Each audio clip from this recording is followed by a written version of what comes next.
Hey, what's happening, man? It's your boy Dion checking in. This your man Will, aka your favorite homie. Welcome you to the buffet. One thing about it, two things for sure, you're gonna get good conversation and good motivation. Let's eat. Y'all already know what time it is. Yours truly, your boy Mike, the franchise player, coming at you live. So, some things I want to talk about. So, some congrats are in order because we got some guys that's been making some big moves recently. I'll give it some time. If they hop on, we'll do it then. But we're going to say the congrats to later. So, initially, what I want to do is I want to start off with a question. I want to start off asking everybody because this will come. So I'll preface it like this: my frat brother and I, we were having a conversation about like goals and aspirations and things like that, and he was pretty much asking me like, Mike, what is it that you're afraid of? Like, what is it that is stopping you from reaching that next level? Like, what are you? What has you? What? Why do you not embrace it like you should? And it's a great question actually, because what is there to fear when it comes to things like this? So the main thing I was talking about was like potentially where I could be going after being in Germany. And so one of the options that was on the table, he was like, Why are you scared of that? That sounds like a perfect opportunity." And I explained to him, like, I know where my personal aspirations are. I know what my goals and aspirations are. And going that route, it just went. Long story short, I don't want to do it. Didn't want to do it. And so he he said a quotable that I'm gonna share with you all. He said, Why are you scared? Why are you scared to be great? Why are you're destined for a certain path. Why are you scared to go that route? You know? It had me thinking because I constantly tell people over and over again, put your greatness on display, put your greatness on display, things of that nature. And when he said, don't be scared to be great, it had me thinking, dang, am I going against everything I've always said? Like, have I been contradicting myself and not wanting to pursue the route that I'm destined for? And so as we had that conversation, I just want to share with you all, your life may be going a certain direction, and it may be intimidating. Like it may be downright earth shattering, but it's what you're destined to do. Like it's what you were made to do. So why run from it? It's funny, like we look at all these movies, like especially like Marvel movies, things of that nature, and you'll see how a character may not accept that they're destined to be a hero or they're destined to have these powers and things like that because it comes with a certain responsibility that they might not necessarily be ready for. And so at times I feel like we do that in our own lives. Like there'll be, let's say, a promotion or there'll be a job opportunity right there, like in the palm of in our hands, and we won't pursue that because we're scared. So with my frat brother having a conversation with me that he did, I just want to share with you all, man. Don't be scared to be great. Think about your favorite athlete or whoever, your favorite lawyer, your favorite doctor. In that moment, that was make or break for their career or the X factor for their career. If they didn't capitalize off that opportunity, how different would things be? Like think about how that would change the trajectory of for a lot of things. Like I think about, let's say you got I hate using athletes so often because it's such an easy reference. But let's take, I don't know, your favorite politician, your favorite lawyer. What happens if they don't pass the bar? Then what? How many cases are affected because they didn't capitalize off of that moment, or because they were scared of the moment? How many things change because of that? And so that's just something I wanted to share with the masses. Um, because it's been on my mind for a while. Like, I'll be perfectly honest with y'all. Like, for a while now, I'm talking years. For a while, I've been questioning, like, am I on the right track? And did I go the right path? Am I doing what I was destined to do? And it's funny because life life has a way of revealing that to us. Like, if we're on the right track or doing what we're supposed to do. And it won't hit you until you're certain you're so far down the road. And when it does hit, it's like, oh wow, like that it just click, the light bulb goes off. It just clicks so perfectly. And so, just for you all, like, don't be scared to one, do what you were destined to do, and two, don't be scared to be great, man. Like, one thing that's cool to me is when people, whether I grew up with them, whether I went to high school with them, college, uh, ran into them along my career, whatever. One of the coolest things to me is when people actually do things that are close to their true selves.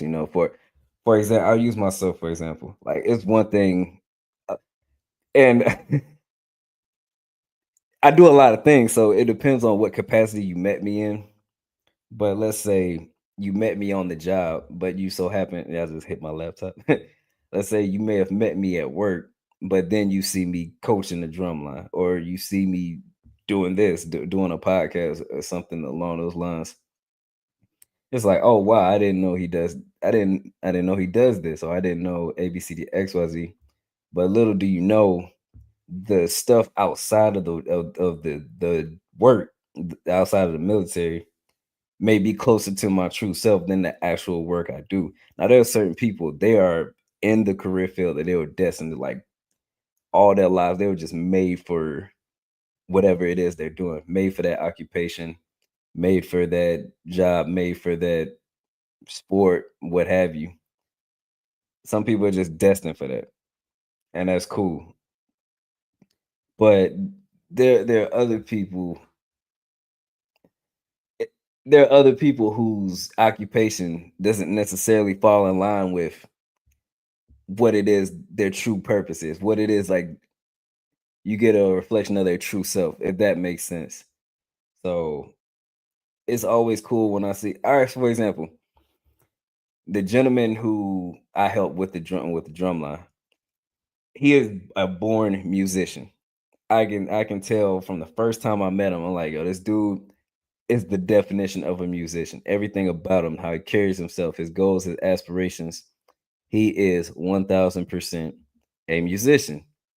And so, as he's doing his 9 to 5 stuff, I'm more so intrigued by what he does in his off time, because that is closer to what I know to be his true self. And so that is awesome to me.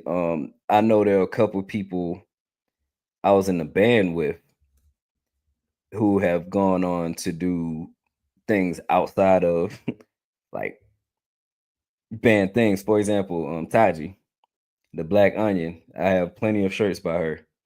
It is dope to see it is dope to see her doing art when I've known her to be a musician. So it's things like that. There are people I went to school with who would tell me their goals and aspirations, and they may not have gotten a job that reflected that, but in their off time, they definitely do that, and that's awesome to me. That is so dope to me when people aren't scared to pursue their true purpose. And so that's one thing I'll leave you all with. Hopefully, hopefully it resonates. If it doesn't, I don't know what to say. But I know when my frat brother and I had that conversation, it hit deep because it hit deep because it made me question, like, dang, am I being a hypocrite? Have I been hypocritical this whole time? So yeah, man. I just really, really, truly encourage everybody to pursue that purpose, whatever that looks like. And so yeah. Also, I have an announcement, but I'm not gonna share it just yet because it's not set in stone, but I will say my time in Germany may or may not be coming to an end. It's been a great experience being overseas, being able to take a look at the world in a more holistic view instead of just so focused on just, you know, being in the US and what's going on in the US. Like having the opportunity to be overseas, you see the world differently. You get to you get to watch things from that sideline perspective. So that's been a great blessing, and it's been an experience that I won't take for granted. I'm so thankful to have had the opportunity to be overseas and the experiences that have come with it. Another thing I'll talk about. I've learned I've learned the importance of seasons. Everything has a season. There's a season of winning, there's a season of losing. You're going to take L's, you're going to do this, you're going to do that. And no understanding that you're not always going to have a winning season. Like every season is not going to be your season, and that's fine. But understanding what am I supposed to gain from that season? I will say throughout my time in Germany, it wasn't always like wins all the time, just consistent wins, wins, wins. It was ebbs and flows. There were times where I would get a win and then I hit a low, take L's here and there, and then the wins would kick right back up. So just understanding when that happens, what are you to do? So I'll say right now, I'm kind of in a waiting stage. And so instead of just pissing time away doing nothing and just twiddling my thumbs, it's like, no, what could I be doing right now that could be beneficial in the meantime? It's almost like you got to prepare for the blessing before it comes. It's no different than when fighters prepare for like I'll use boxing because once again, sports analogies are just so easy. It's like when a boxer prepares for a fight, he's training as if he's going to win. Like it's already in his mind, his or her mind. Like, hey, I'm going to win this bout, and nothing's going to stop me. But if you train as if you're going to lose, then you're going to lose. If you don't train at all, if you don't prepare at all, you're going to lose. So it's just a matter of in those moments when waiting for a specific outcome. All right, what is it that we're trying to do here? What is it that we want to accomplish in the interim? Because I mean, time. Look, we can make money. You can always make money, but time is just one of those things. Like once it's gone, it's gone. Like it's gonna be what it is, y'all. And so I just highly encourage. I call it productive procrastination. So basically, it's just one of those things where it's like, all right, in this season of waiting for this outcome, what are some things I can do to prepare for what's to come, even if it's not the outcome I was looking for. I can go to the gym, I can get my body, but I can start eating better. I can start reading books on what I think is going to happen next. Or, for example, like before I got married, I remember reading a lot of books on what it's like to be a husband, what it's like to be in a relationship, a serious committed marriage, and things of that nature. That way, when the day did come, and I saw certain things, it's like, oh, okay, I read up on this. This is familiar, or it gave me a better understanding when certain things happen. Like, oh, okay, I get it. Okay, that's what that is. Versus everything just being completely unfamiliar and not knowing how to respond to it. So in this season I'm currently in right now, that's kind of that's what I'm doing. Getting back to exercising, getting back to getting my pillars in line because we all got those pillars like the physical, mental, emotional, spiritual. You just got to get those in order while there's not anything too pressing happen, if that makes sense. It's literally like the off season for your favorite sport, like insert sport here. If you don't have a productive off season, good luck having a productive season. Like that's kind of what it is for me right now. I guess that's the best way to look at it. Right now I am in my off season. We just got done with our last performance with the drum line, so that's that. Um, Wrapping up my annual report at work. That just encompasses everything I've been doing since I moved to the new unit.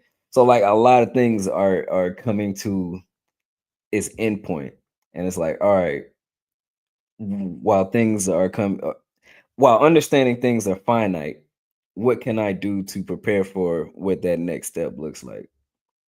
And so that's why I have the conversations with the brothers, my frat brothers, certain people close to me because I need to. Those conversations help me out a lot because I'm one of those people where I need to prepare for what's to come. I can't just jump into something cold turkey and just and just do it. Like I can, but I won't be my best self. And I know for the next chapter or what's to come, I need to be my best self. So that's where I'm at with it. And so my guy Clarence, what's going on, boss man? Boss man. Yo, I'm not gonna hold you. I didn't expect anybody from Germany. I didn't expect anybody from Germany to be up right now because like it's 1 a.m. here. Um, so the fact that you on right now, I greatly appreciate you. Um, I greatly appreciate you showing some love, man. And also you're a true inspiration to me, man. Like everything you've done with Stuttgart Legacy Drumline, everything that you do with your hip hop jazz group, Nor the Soul, just everything you've done as a musician and as a soldier. I appreciate that. But yeah, like that's just where I'm at in life. And also it's weird. Like I'm at this point where it's like an accepting phase.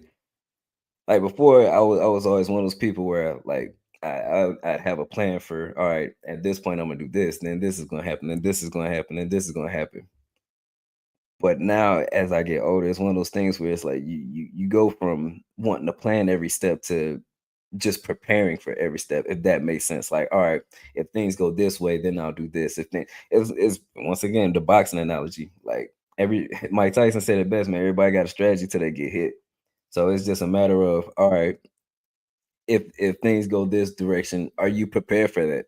I remember saying in a motivational message not too long ago, I would say like, hey, are you ready for what it is that you the blessing that you want? Like you can pray and manifest these things all you want to, but are you indeed ready in the event those things happen? And so that's what these lull points or productive procrastination, as I call it, these points are so crucial because this is where you hone in on those skills. This is when you make the best of those moments. It's times like this. So yeah, man. I hope I hope that whoever watches this, they keep in mind, like, dang, what is it? What is it I could be doing during those down periods when, all right, I may not have to work, may be a little less stressful, or I may not be in school, I may not be doing this and that, but what else can I do to be preparing for my upcoming blessing or my upcoming breakthrough? Because honestly, y'all, that's it's moments like this that's the X factor. Like if I were to take this time and literally just do absolutely nothing. Like let's say if I just took this time and just played video games all the way until ABC, like I waited for this decision that's going to dictate my life or what where my career is going to go next. That's valuable time I just wasted not being productive. I could have been reading up on said units I might be going to next, or I could have been, you know, figuring out if I want to get a certificate in ABCDXYZ, project management. That's something I'm interested in. I could be working towards that, because I'll go into this right now. I was gonna say this for later, but I'll go into this right now. Yeah, like our lives have so many different phases. Like your current phase is not the end game. Like it's not. This isn't like the end all be all. This isn't the roll credits part of your life. You're not even close to that yet. So it's like, all right, right now I'm in the military doing that. There's also a life after that. Like there's a life after I hang up the boots. So I could be prepared for that. If I'm not preparing for my current career, is there something I could be doing to prepare for post military career? And those are things to think about. It's no different than we'll talk financial literacy for a second. It's no different than when they tell you like the earlier you start saving, the better, because it accumulates so much over time. Like if you looked at your talents the same way you looked at your bank account, you wouldn't play with it. Like you wouldn't play around. Like if you knew that your skills would deteriorate to a point where it's like, all right, I can't even do what I once did no anymore. Like athletes experience that because they hit a certain age where it's like, all right, I'm not as shifty as I once was. I'm not as agile as I once was. But for your average, like normal day to day person, like all right, I'll use myself for example. After I graduated college, I never thought I had anything to do with music. Like I thought that part of my life was over, like done, done. So there have been times where throughout my career, it's just it's one of those things that just keeps coming up. Like, hey, here's an opportunity to get involved with music, some way, shape, or form. Whether it's playing for a church, whether it's playing at a ceremony, whether it's coaching at a high school, like I do now. Like these opportunities just pop up out of nowhere. And so, if I were to let those skills just deteriorate to absolute nothing, then I wouldn't be of value to these people that needed it. So if y'all don't take away anything from this, I would say whatever it is that you feel like is closest to your true purpose or you're closest to your true self, don't let those skills go to waste, man. Own it, hone in on that while you still can, especially when you have the bandwidth to do so. Like I get it. Adulting is tiresome. It is so challenging and cumbersome, and it just wears you out to the point where as soon as you get home you just want to eat and go to sleep. And I get it, especially if you have a family. I understand that 1000%. But there's also a piece where it's like as you're going through the day to day, what are you doing for you? Like how are you recharging your battery? Like because it's only so long you can do the the mundane routine of all right, I wake up, I go to work, go to sleep, wake up, go to work, go to sleep, or I wake up, go to school, come home, wake up, go to school, come. And some people doing both. And if you're doing both at the same time, I salute to you because I know, I know that's a challenge. Like, man, like I just not too long ago, I just got done doing air command and staff college, and that was something I was dragging my feet on that for the longest because if I was being honest with myself, I was questioning if my path even was going to take me that direction. if what was destined for me was to do that, to go that route. And so that's another piece of it as well. Like you can spend so much time questioning what you're doing that you may question yourself to stagnation. No, man, like if you're on a track. One thing I've learned in my current occupation is sometimes indecision is worse than notice. Like indecision is worse than the wrong decision. Like it's better for you to, even if it's time to go left or right, even if you go left when you should have went right, sometimes even that is better than not making a decision at all, because there can be something that can be taken away from you going left. Like there can be some kind of lesson learned that you can apply later on in life. So yeah, man, just choose a path and stick with it. Choose a path and stick with it, you know. And yeah, that's I'm gonna leave y'all with that. Also, y'all probably see the Falcons gear and whatnot. Shout outs to Titus Designs to a T. This is his variation of the Atlanta Falcons logo. So the reason why I wore Falcons gear today is because part of me recharging, like I talked about recharging and things of that nature, is getting back to the things that I know some psychiatrists or psychologists will say something about like the inner child or whatever, things of that nature. It's getting back to doing the things you love. Do I feel like I was put on this earth to be a football player? Absolutely not. Do I feel like I was put on this earth to be a wrestler? Absolutely not. But these are the things like growing up that would motivate me to go, go do something.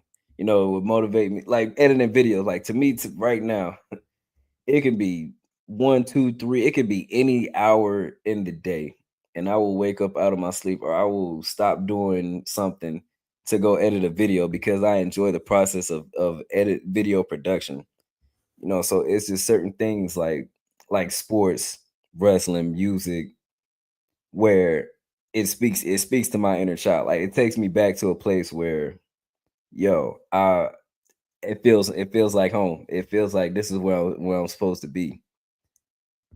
And so, yeah, man, B. John Robinson, he's coming to Berlin on Thursday, doing a meet and greet session. So heading up there, I'm gonna see what that's about. Getting to meet one of the coolest running backs, top five. I'm saying it now, top five running back in the NFL. And so it's just cool to see how these people are in these environments. Because I mean, when you see them on the court and you see them on the field and you see them in that environment, that's one thing. But being able to see people in more candid settings, that's another experience altogether. So yeah, man. So that's another thing I'm working on as well. Just you know, I'll say this. Sometimes you gotta reward yourself, y'all. Like it's only so much. There's only so much of grinding and working and grinding and working you can do before you just break down completely. Like, what are you doing to keep encouraging yourself to keep grinding, to keep going? Because if all you're doing is busting your is busting your ass with for no benefits, then it's gonna be like, all right, what am I doing this for? Like, one, never lose sight of the why, but two, you kind of got to give yourself, you got to motivate yourself along the way. Whether it's like, all right, with each paycheck, I'm gonna buy one pair of shoes or something like that. I'm gonna buy, one video game, or I'm gonna, take myself out to dinner or something like that. Whatever it is that speaks to you, you know, you got to do that sometimes, like because the wear and tear of the grind will get to you. Like it's going to get to all of us. Like we're not robots. Eventually, these things take their toll on us. So I highly encourage doing those things, whether it's small or large, doing those things. Have something to look forward to. That's ultimately what it is. Give yourself something to look forward to in the grind and as you go about the day to day, because it's going to get tough. Like there's there's going to be ebbs and flows in this thing called life. And so you got to make it worth it. You got to make it worth it. Like when in my 20s and teens, I was always like destination focused. I was super, yo, I got to get to this. Like in high school, I was like, nah, I got to grind so I can get to college. It was always the focus was getting away from the current state, getting away from the current environment. When I was in high school, I wanted my end game was I gotta get to North Carolina A&T. When I was at A&T, oh snap, I got this job lined up as soon as I graduate. I gotta get to that. And then it gets to a point where you hit us, you hit a point in adulting where once you hit those milestones, then what? After you climb that mountain, then what? Like, what's next? So what I've learned from that is it's not it's not a destination. It's the journey. It's what you learned along the way. It's the people you met along the way, the relationships that were built along the way that make it all worthwhile when it's all said and done. Because I've seen a lot of retirement ceremonies. I've seen a lot of promotion ceremonies. I've seen a lot of ceremonies where it's not the destination. The destination is cool. Like, all right, you got promoted, but they speak on the things that happened along the way that made it all worthwhile. And so you got to do those things. Like, you got to do those things that make it all worthwhile to keep you going. I don't want to bring the mood down, but I think about instances like Joe Paterno. He was a Penn State coach. Once some things went down there and he got fired. I mean, he not long after he passed away. I think about how when certain people lose that purpose and lose that will to go on, whatever it is that they were doing, what's left after that. And I'm not sitting here saying, if you don't fulfill your purpose, you're gonna die. That's not what I'm saying at all. But there is something within us. There's some kind of spark, some kind of light that shines bright when we're fulfilling our purpose and when we're doing the things that are true to ourselves. So honestly, I couldn't tell you I couldn't tell you what the future holds for me, but I can say that along the journey, I can do my best to make it worthwhile along the way. Doing things that make the journey worthwhile along the way.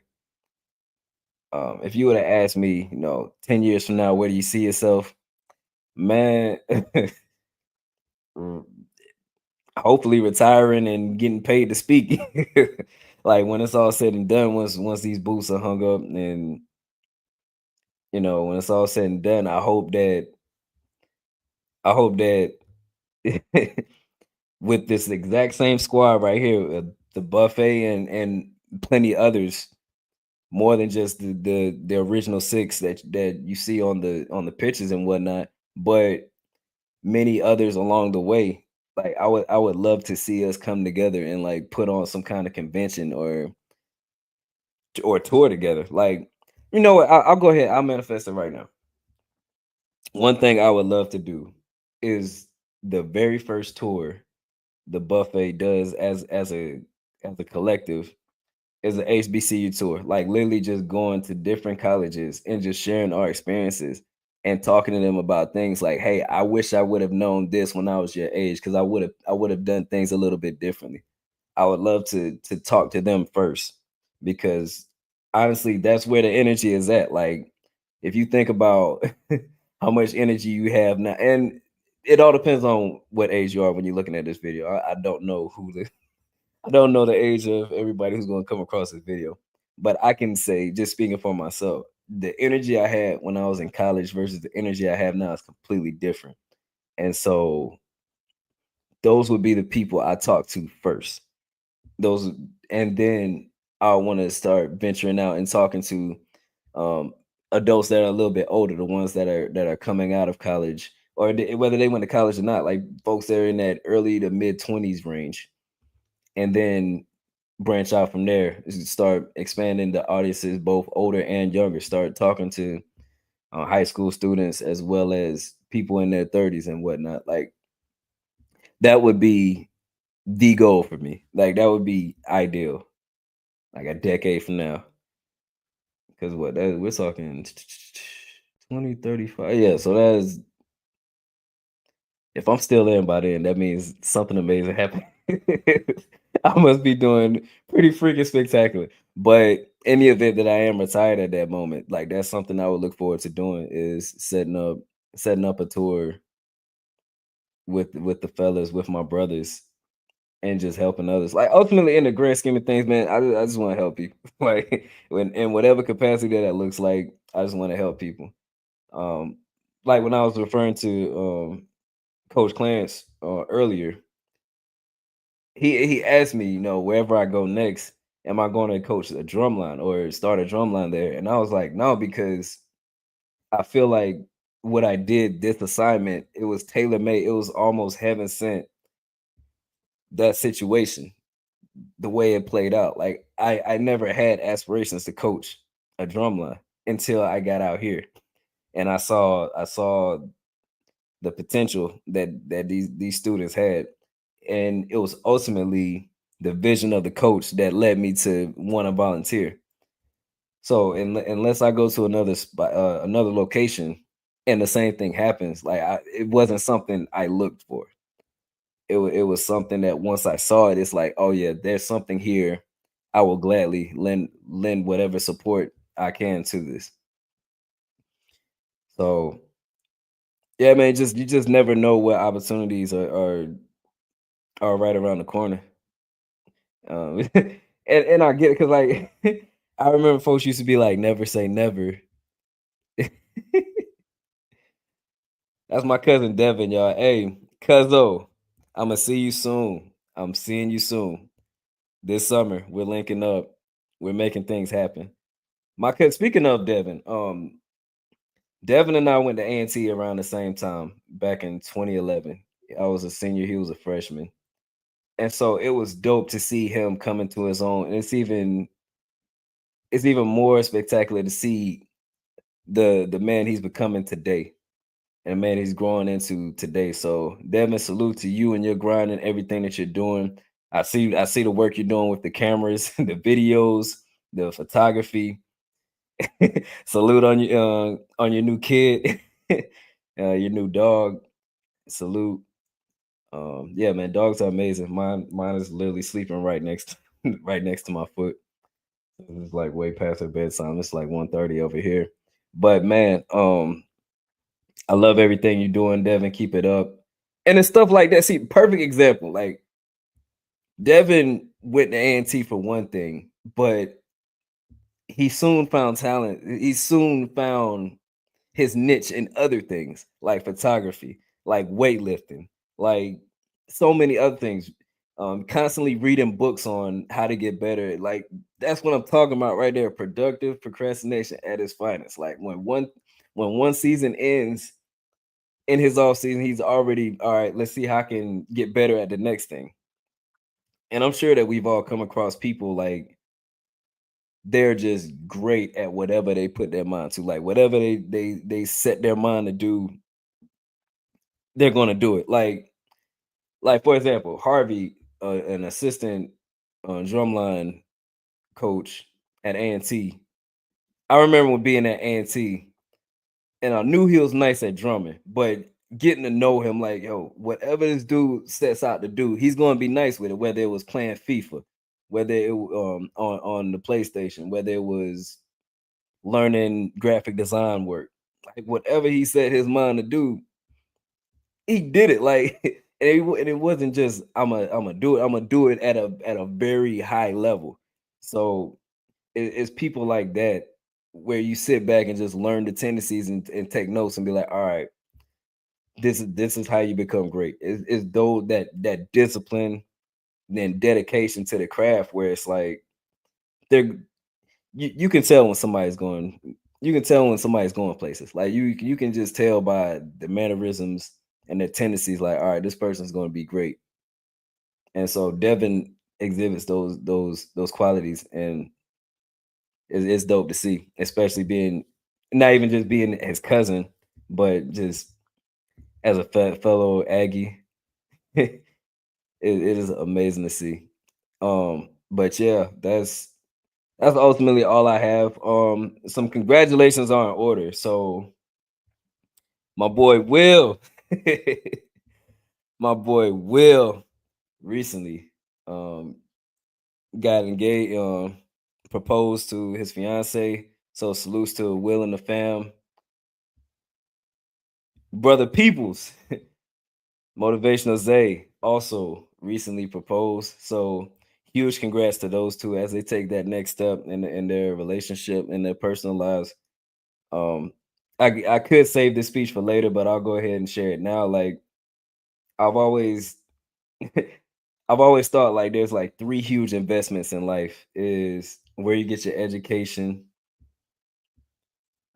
property, and who your partner is. Like those three are like just huge, huge investments. Who you choose to spend the rest of your life with, where you live, and where you get your education. Because those three things can set you up for success, and they can also, or they can also be a downfall. But for these gentlemen, I'm hoping and praying that these things take y'all to a whole new trajectory, take you to a whole new level. Um, so salute to Will and Zay as they take that next step, man. Like it's amazing. Yo, it's crazy. It is crazy to me to think that we are the new adults. Like it granted, we've been 18 plus for a while now, for over a decade, right? I'm not gonna put people's ages out there. But it's still like shocking, like snap, yo. Like we are the we are the new adults, so it's cool when you see your peers and your brothers and relatives around your age, like oh snap, like they're making these moves. Like I'm in my generation, I'm the youngest on both. On my father's side, I'm the youngest, and on my mother's side, I'm the second youngest. And to be 34, realizing, dang, I'm creeping, I'm creeping into Unk territory now. Like it is crazy. Like it's hard to fathom that I am on the cusp from big cousin to Unk status. It's weird to me because like I've always been, because I skipped the grade and things like that. I've always been younger than everybody. So with me being knowing that I'm the youngest and knowing that oh dang I'm this age, I'm coming up in the Unk territory is crazy to me. But it's also dope to see like your fellow classmates and your fellow peers making these adult decisions and taking these steps, man. It is so beautiful.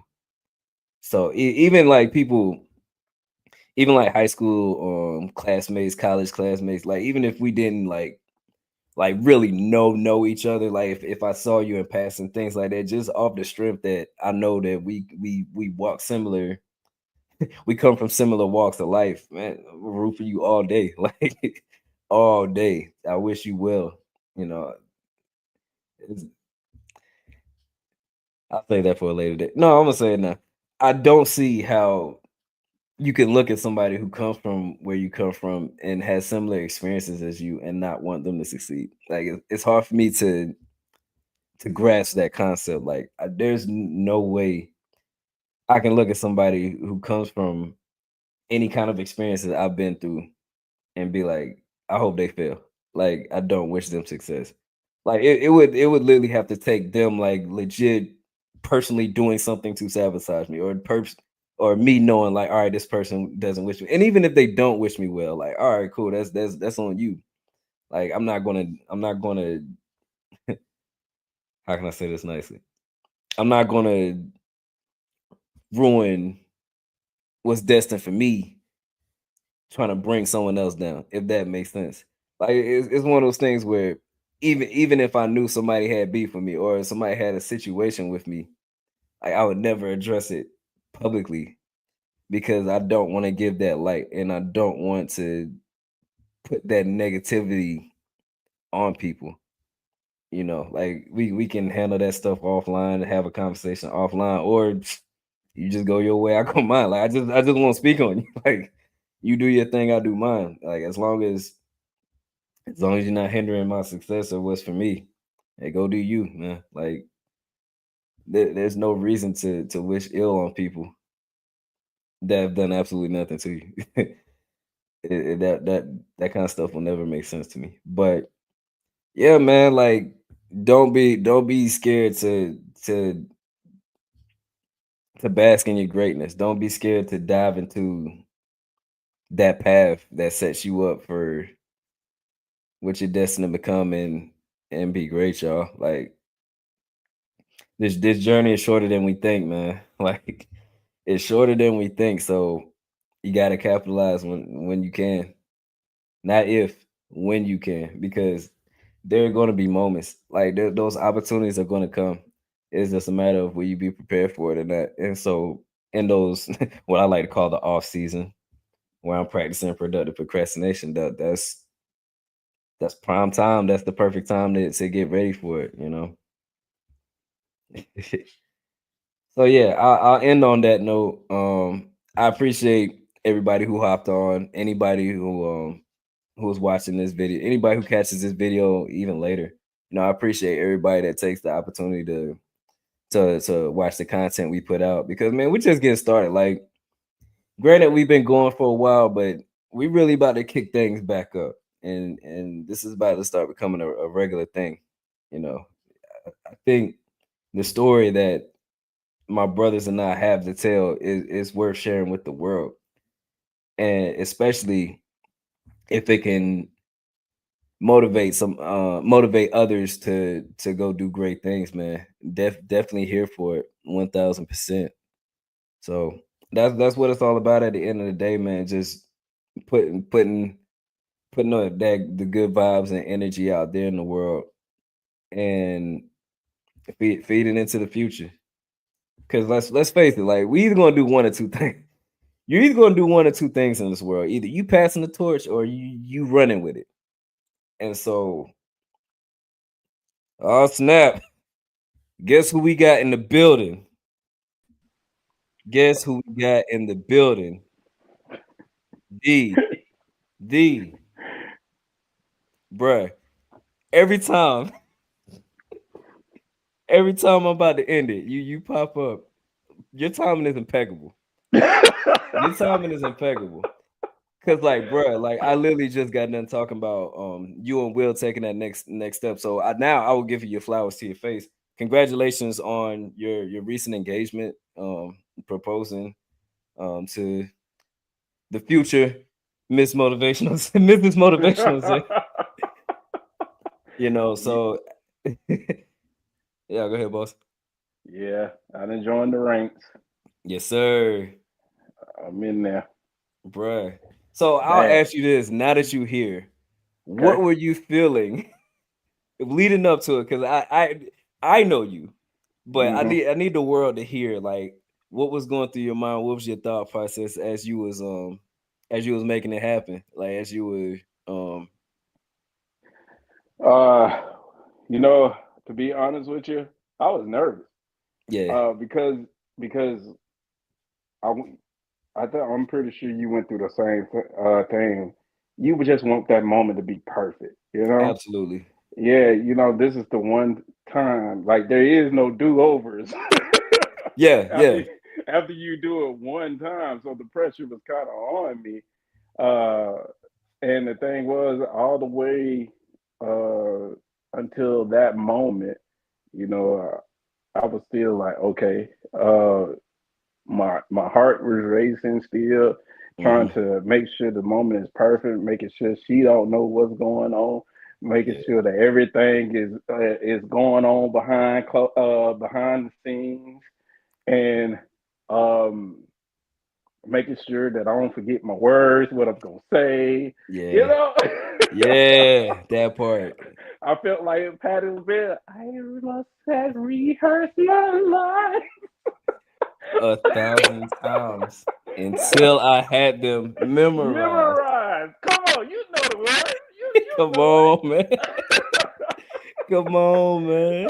it. Oh, but it was I and I ain't never been nervous for that long period of time, man. But everything worked out. I just hate I started shedding tears in the middle of it, man, because I was trying to make sure make sure she felt what I was really trying to relate to her, you know, Absolutely.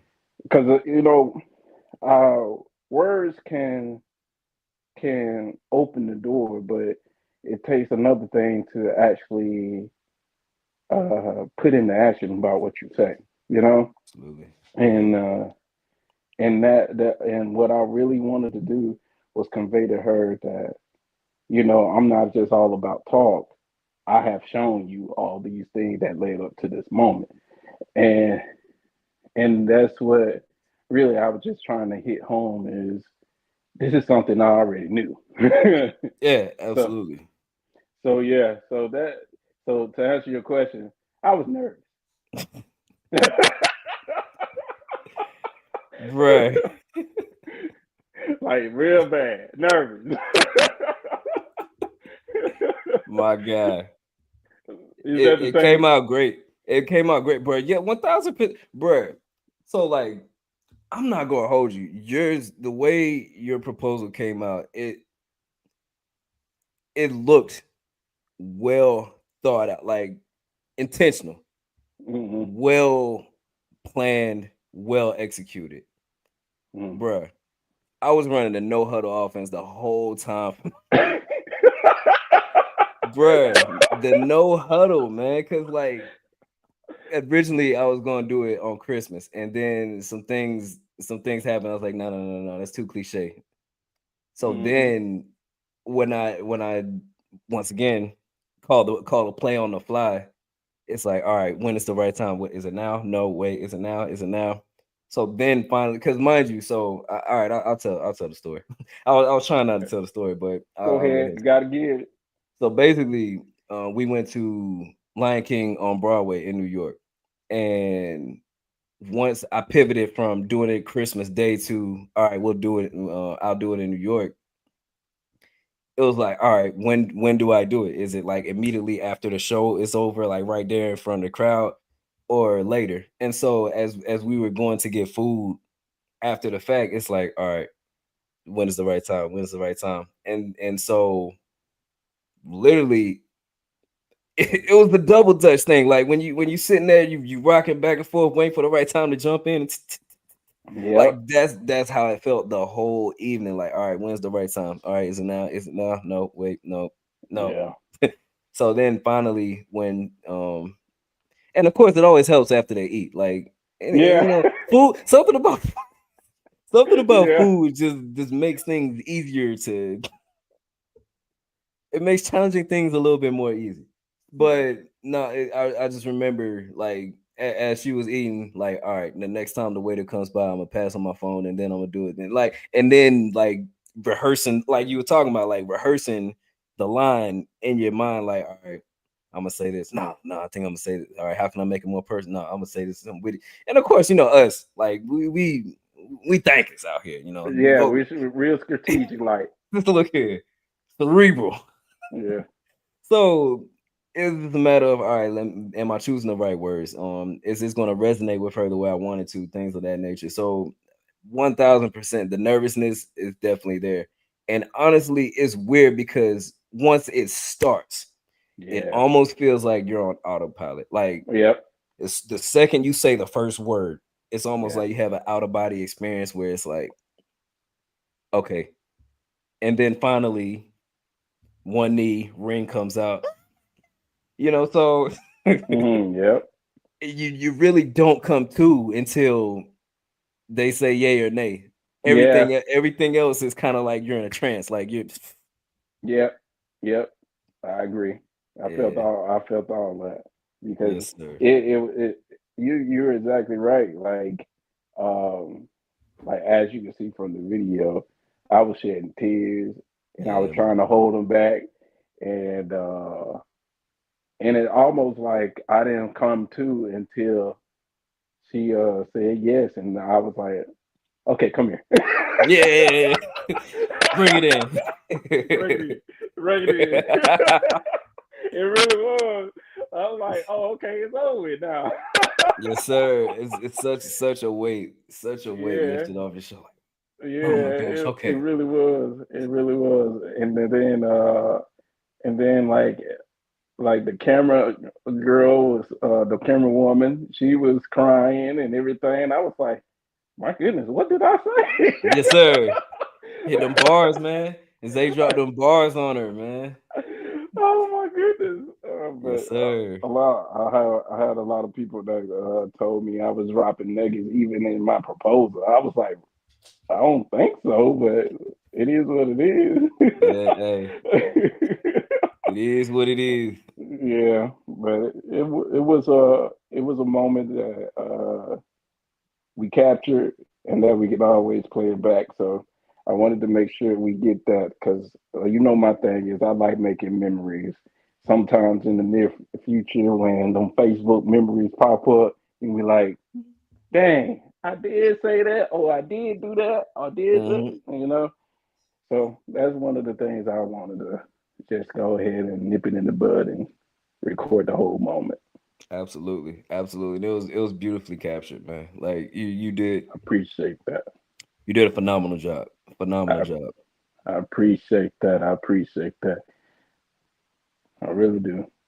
But Yeah, man. I was listening to you though, as I was coming in, and you was talking about the you know you never want to do harm to people that did you harm. Yeah, yeah. Yeah, I commend you for that because I I did learn, and this is without a doubt, I did learn that you don't you really don't experience true healing until you let go of that hurt. That's it. You really That's don't. it. And when you let go of that hurt, it's like a peace and a satisfactory feeling that you get because you want the best. I always tell people this: you really haven't healed until you want the best for that person. That person. Exactly.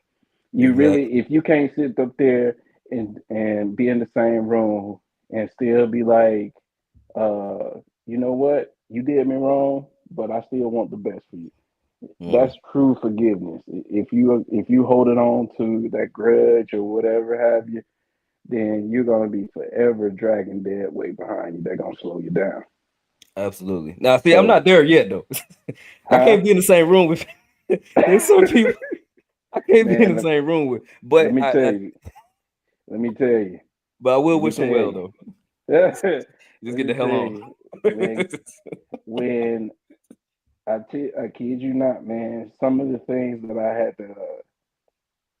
had to humble myself with Mhm. came from me having to be in the same room with people I don't like. Yeah, And but I would say this: God always gives you the reward for it because as I'm sitting there fumigating about how I do not like this person, mhm. it wasn't until I want the best for that person that uh they had to watch me get my rewards in front of them. There we go. So vengeance is always his at the end of the day. And you holding on to it is basically telling God, I ain't ready to let go yet. So That's it. when you let go of that, God take control of it. So so it had to be done to remind myself. That's why I always say God is always teaching us lessons to get better. We just have to make the choice to want to grow. But it's always he put me in that position where I couldn't do nothing about it, and I had to be in that room to really understand what forgiveness for me looks like. You know, For because sure. forgiveness ain't just for them; it's for you as well. And while you are over there being mad and keeping up with stirring up yourself because you saw that person and you ruin your whole atmosphere, your positivity is going out. You just want to get up and snatch this man out the seat and turn real hope. Yes, But sir. at the end of the day, I would never forget. My mom, friend of mine, always told me, always think about, is it worth it?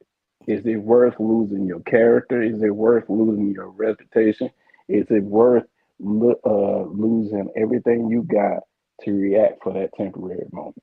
There we go. And it's really not. So if I'm gonna do anything, it gotta be worth It gotta be. it. It gotta Yeah. be, bro. But I'm telling you, man, I had to seriously learn that. What I and it put me in a season where I was not gonna move until I forgave that person. And once Yeah. I forgave that person, I got peace and satisfactory. Everything started leveling up. Yes, sir. I can be that's a testimony right there for me. It is. It is, bro. And, Yeah, and I appreciate you. I appreciate you for that. Like, I appreciate you for dropping that because that is so real. yeah, it is, man. Like I've been saying, I said God will always put you in a in a season of test before He levels you up on the next season. 1000%. He always do it. He's gonna attack that very weakness. Bro, look, He's gonna bro. attack that very weakness before you move up. Every time, bro. Every time, and it's always like that biggest hurdle. It's always like, It for is. example, for like when you were talking about forgiveness, like, bro, my entire life, like I've had issues with forgiveness, but it and what made me realize it the most is the biggest point you made was like, yo, it's not just for them, it's for you as well. Like it sets you free. But also, like, bruh, how long are you going to spend life angry? Like, I spent a Yep. majority of my adolescence and early 20s just angry. Mhm. And then you gotta ask yourself, like, all right, what is it that's making you angry? Is it the situation or is it legit this person? And if it is legit that person, you have the option, like you choose to keep them around. Like, Yeah. why you do this to yourself? So like ultimately going from pointing the blame at them for being the way they are to then pointing the blame at myself, like, well, why do you keep these people around? If there's genuine disdain towards these situations and these people, why still entertain them? Yeah. Like That's true. ultimately you're holding yourself back. And the same way I'm saying you hold yourself back by keeping these people around, you also hold yourself back by not like forgive, like that forgiveness piece, bro. That forgiveness piece has been I'm not, I don't want to get too spiritual on this podcast, but I mean because we are believers, man. I always felt like if my name ain't in the book, it's because I'm forgiving. If I don't make it, it's because I don't forgive people. It's like, bro, I used to be. Hey, it's a process, bro. I'm telling It you, is definitely a process, bro. it's a I am process, man. still working on it in my 30s, but I think I'm closer to it in my 30s than where I was in my 20s. Because in my teens and 20s, but it was no way. Like brush me wrong one time, and it's like, yeah, like Yeah. forget you, your family, and everything you're associated with. It is real Tupac hit 'em up energy Yeah. over something so small. It's like, wow, like it takes too much energy to be that negative. And not Yeah. only does it take too much energy, I'm blocking my own blessing doing so. Like Yeah. if you really sit back and think about the times where you did try to do harm to somebody or you were plotting and scheming to do somebody wrong, it probably never went off the way you wanted it to. Yeah. And there's a reason behind that. One, because we not those kind of people, but two, he gonna protect his children. Like you ain't about to mess with one of his soldiers and think it's gonna be okay. Right. That's You true. know, so it's just a matter of like putting the onus more so on you than putting the rage towards others. Yeah. That's ultimately what I had to learn. Like, bro, what am I doing in a situation that is continuing the process, like continuing the process? Yeah. That's true. That is true. So you cannot, and I commend you for speaking up. That's part of the healing right there is knowing that this is a problem, right? But I would say that you know, in one of the things that you and we kind of the same person when it comes to helping people and all those things. And we don't treat people differently than how we want to be treated, you know. There we So go. we gonna always match people. We want people to match our energy. There we go. So you know, whether from trust all the way to loyalty to love, whatever have you. And I would say this: I know for a problem with me, it was when uh, I'm about to say the N word, but when dude, when people, you know, when people are really out here just playing you for weak, you know, and Right. like you really don't know. Yesterday I just gave you the shirt on my back, but you ain't gonna tell that story, you know. And Right. then it be those things that be like, dang, that's a stab in the back because I really just did. I just really gave you my last, but yet in a different type of crowd or different type of people around, you telling a different story. Yeah. You know, it be those things, or me giving you my last, and then when I ask for it or the same energy back, you know, you don't give it, and Yeah. that's kind of like, dang, you really didn't know what it took for me to help you out, but yet when I need it, you ain't nowhere to be around. So it's kind of like those hurtful things, and it took me a while to understand that you can't expect you out of people. Yep. Bingo. That part right so there. You so can't that expect you from others. nope. So in the words of Boosie, man, my expectation was high for people. Now I done healed up, been going to therapy, and now I just think everybody ain't.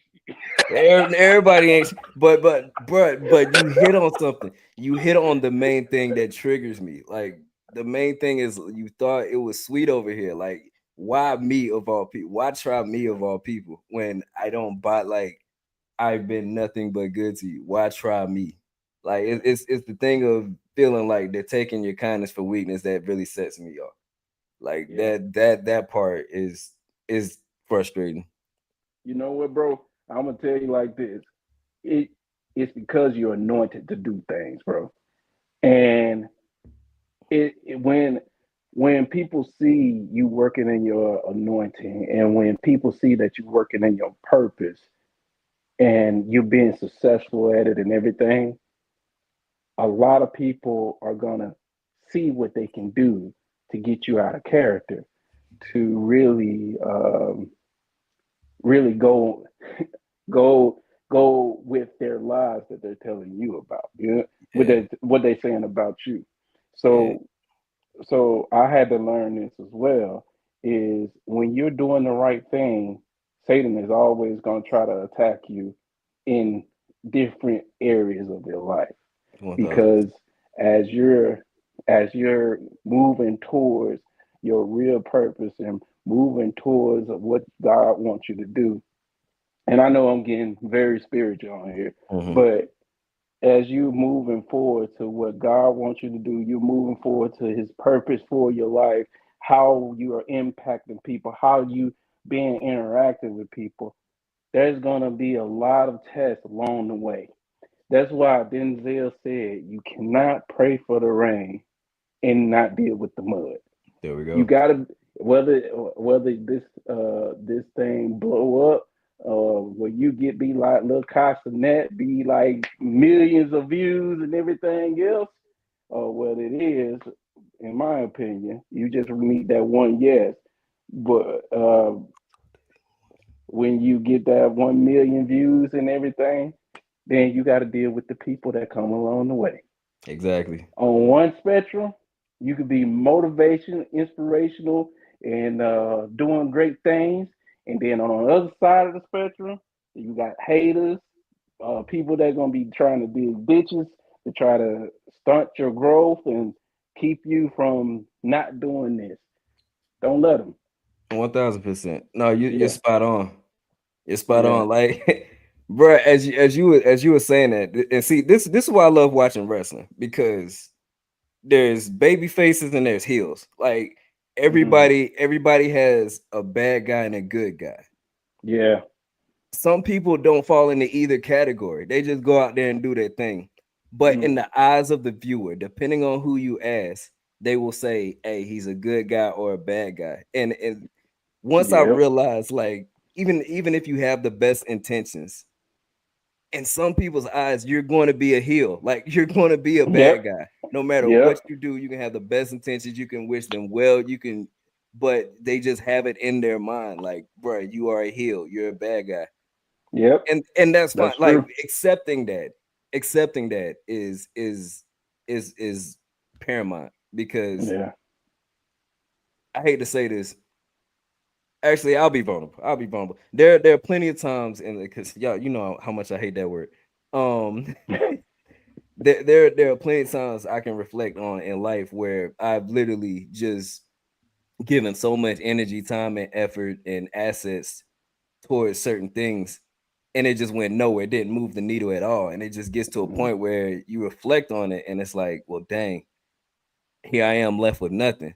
But once again, who can you get mad at? Like, are you going to get mad at them for allowing it, or are you going to hold yourself accountable? Like, you saw where that situation was going anyway. Why did you continue to pour into it? Why you continue to sow seeds that? Why you continue to water seeds that ain't growing? Yeah, I like that. Tend to the part of the garden that's producing fruit, man. Like, it may be the dirt, it may be the seed itself, but focus on the part of the garden that's actually producing fruit. And so, yeah, man, like you and once again, you hit on something I spoke on to earlier. Like, man, this is why I love you, man. Like, these conversations, my God. When you were speaking on, you know, dang, I lost it. I'm so sorry. I lost it. You good. Too busy giving you your props, man. But you was talking about the your garden producing the fruit. You was talking about pay attention to the fruit that you're getting from your own garden, and then what? Dog, you lost it. Now, as soon as I start giving you your props, I'm like, oh man. But no, man, it's real out here. It's definitely real out here, and I'm glad you hit on all that. Yeah. Hey man, I don't talk about stuff unless I went through it, and I had to, and I know that from my experience, man, that healing and trusting people and all that stuff, it kind of had to, it had to be rewired in my brain to make it make sense to me again. So, and to be honest with you, who knows if I didn't grow from that? Where would I be? Yeah. You know, there's a lot of things that we have to understand. If that section of our life wasn't a part of our growth, then we probably would have been in that same position back then, or something as simple as somebody coming to, I don't know, it could be something simple and they say the wrong thing and you blow up, and then all of a sudden you done lost your whole career because nobody pays attention to what they did before. And they only pay attention to what happened in the moment. There we go. And bro, that's all right. So look, that's a whole proverb right there. So it's like those people who only see like the retaliation, but not the initial, all right, what led to them doing that. You know, and there are times where, especially as we go up in our career, because we're in similar career fields. And we know that the higher up we go, hey, you're gonna need that cosigner. Like, as much as we want to think that, all right, if I grind hard enough, if I put in enough hours, if I do enough extra stuff, A, B, C, D, X, Y, Z, so and so is gonna see it. At the end of the day, you gotta have that cosigner in the rooms that you ain't in. And so when you respond and retaliate, even like the small, there's going to be people that there are going to be situations. It's not even that deep, but they want to see if you're going to respond negatively and Yep. fit that that's what it was. That narrative when you were talking about the narratives that people set for you. That's what I knew. I knew it'd come back to me. It's almost like bait. It's almost like I want to Yep. bait you into being this character that I want you to be versus who you really are. And so when you fall into those traps or whatever, you and potentially make a decision where you lose that credibility that took you so long to build, especially in our line of work, man. Like just staying away from the traps, man. Just staying away from. And you alluded to it earlier as well, like when the devil will send those traps after you Yeah. when you leveling up. Like it will be, and it's crazy because it'll be some enticing traps. Like you don't even realize it's a trap until it's like, hey, wait a minute, this is where did this come from? Like sometimes you just gotta ask yourself, Exactly. hold on, where? See, those Where is this be the trap right there. You be like, you be having a good day, then all of a sudden, wait a minute. Like what the fuck? Hold on, where did this come from, man? Yeah, exactly. Yeah, I trust me. I understand what it is. Like that all it is a trap for you. That's it. Are you Bruh, gonna feed into it, or are you gonna rise above it? my guy, That be the decision you gotta make. bruh, you just got engaged, right? Yeah. Mark my words, and I don't even want to speak this to existence, but mark my words, there's going to be somebody that hits your DMs on the one hand saying congratulations, on the other hand saying, Zay, I miss you. Don't fall for it. Oh, Don't fall for the trap. I'm not. Don't I'm not. don't I'm not. It's coming. It's coming. Hey. I'm gonna tell you the same thing I would tell anybody else that's like taking that next step. Hey man, these are the things that's gonna happen because people on your timeline, they see the blessing. Like they already know what kind of caliber of person you are, and they also are going to see her happiness with that. You're the person you are plus her happiness is going to look so enticing, and it's going to come out. It's going to look like, oh, congratulations, but it's really I see what you're doing for others, and I want Yeah. that for me. So Yeah. I will say this, man. Don't fall for the trap. Nope. Don't fall for the Nope. trap. I'm not. Because at the end of the day, and I don't know if you just threw me a lob, but I'm about to dunk it. Because at the end of the day, it ain't better than what I got right now. There we go. There we go. It's not. It's not better than what I got right now. And I know it's a 10-10 over here, so I'm good. And that's all that matters. It goes back to J. Cole's song "Love Yours," man. Like, bruh, yes, there Yeah. may be elements that may seem better, but at the end of the day, is it better for you? Like, there are situations tailor made for you, Yep. you know. And so, why ruin why ruin my tailor made suit for a suit that may look better, but it may not fit me? You Yeah. know, that situation ain't for me. That's not my blessing. Hashtag not Yep. my blessing. So hey man, Said not my blessing. hashtag not my blessing. You know, like I like that. because like to some people, like yo, that is that right there, that is everything I've always wanted and sought after and worked for. But hey man, that's not mine. Yep, That's exactly. When you finally got somebody that would fit you like a glove, that would be there for you, regardless of or whatever have you. Like I said in my proposal, uh, the love is about going through the fire and going and persevering through all the stuff that life throws at you. And it's not too many that would stay with you. Uh, Through all the problems and everything that life throws at you, that really try to just protect your mental peace and all those things with you. You mm-hmm. know, um, that's what it's just like what Sarah Jake said. Sometimes you have to get that person that's willing to go into hell with you and come and get your blessings and everything out, and then come out with everything that you was promised. Because at the end of the day, me and you, we share with each other a lot about dreams and everything else. But some things, your wife and my fiance, they know a little bit more in detail of exactly what we want to do as far as family, children, careers, uh, personal goals, and all financial goals and everything that they know into a detail, because at the end of the day, you're trusting that person to come along with you. There we go. And just the same, and it's reversed back.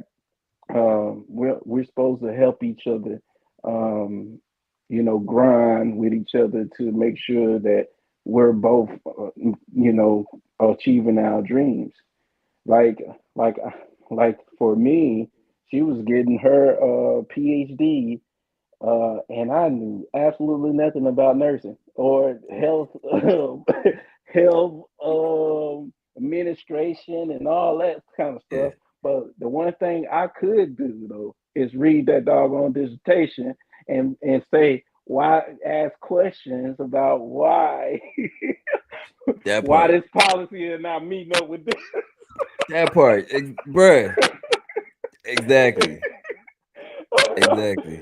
So yeah, I had to, I can always help her out in some aspect. And if in the same thing, she probably don't know the ins and out of cyber, but at the same time, when she read my paper, she's like, "Hey, this don't make no, this one sentence don't make no sense. What are you talking about?" So Hmm. we just help each other out in our the best way we can.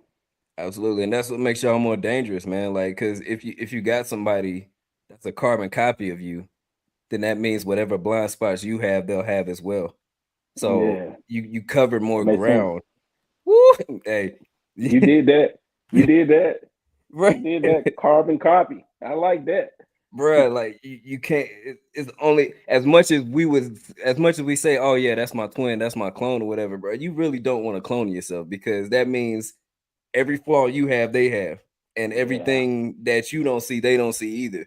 So just having that person that, and I don't even like to use the term compliment, but Mm. just that extra set of eyes that brings extra. I'm trying to avoid using cliche terms like, "Oh, what do you bring to the table?" Da, da, da, da, da. Yeah. But they bring different things to the relationship that you already don't have, because that's ultimately what makes the family dynamic what it is. Yeah. Even though y'all have different strengths and weaknesses, synergy. There we go. Yeah. The sum of all is greater than the individuals. Yeah. It is. Like you can think about your favorite sports team or whatever, and they made a. I hate to say this, but I used to absolutely hate the Patriots because it's like, bruh, this team does not have a lot of all stars. Like, this is not a star-studded team by Mm. any stretch of the imagination. But for whatever rhyme or reason, and y'all can look at the attire I have on and understand exactly why I will forever hate the Patriots. But one thing you can't take away from them is when, as a team, they knew how to play together as a team. They were well Yeah. coached. Everybody understood their role.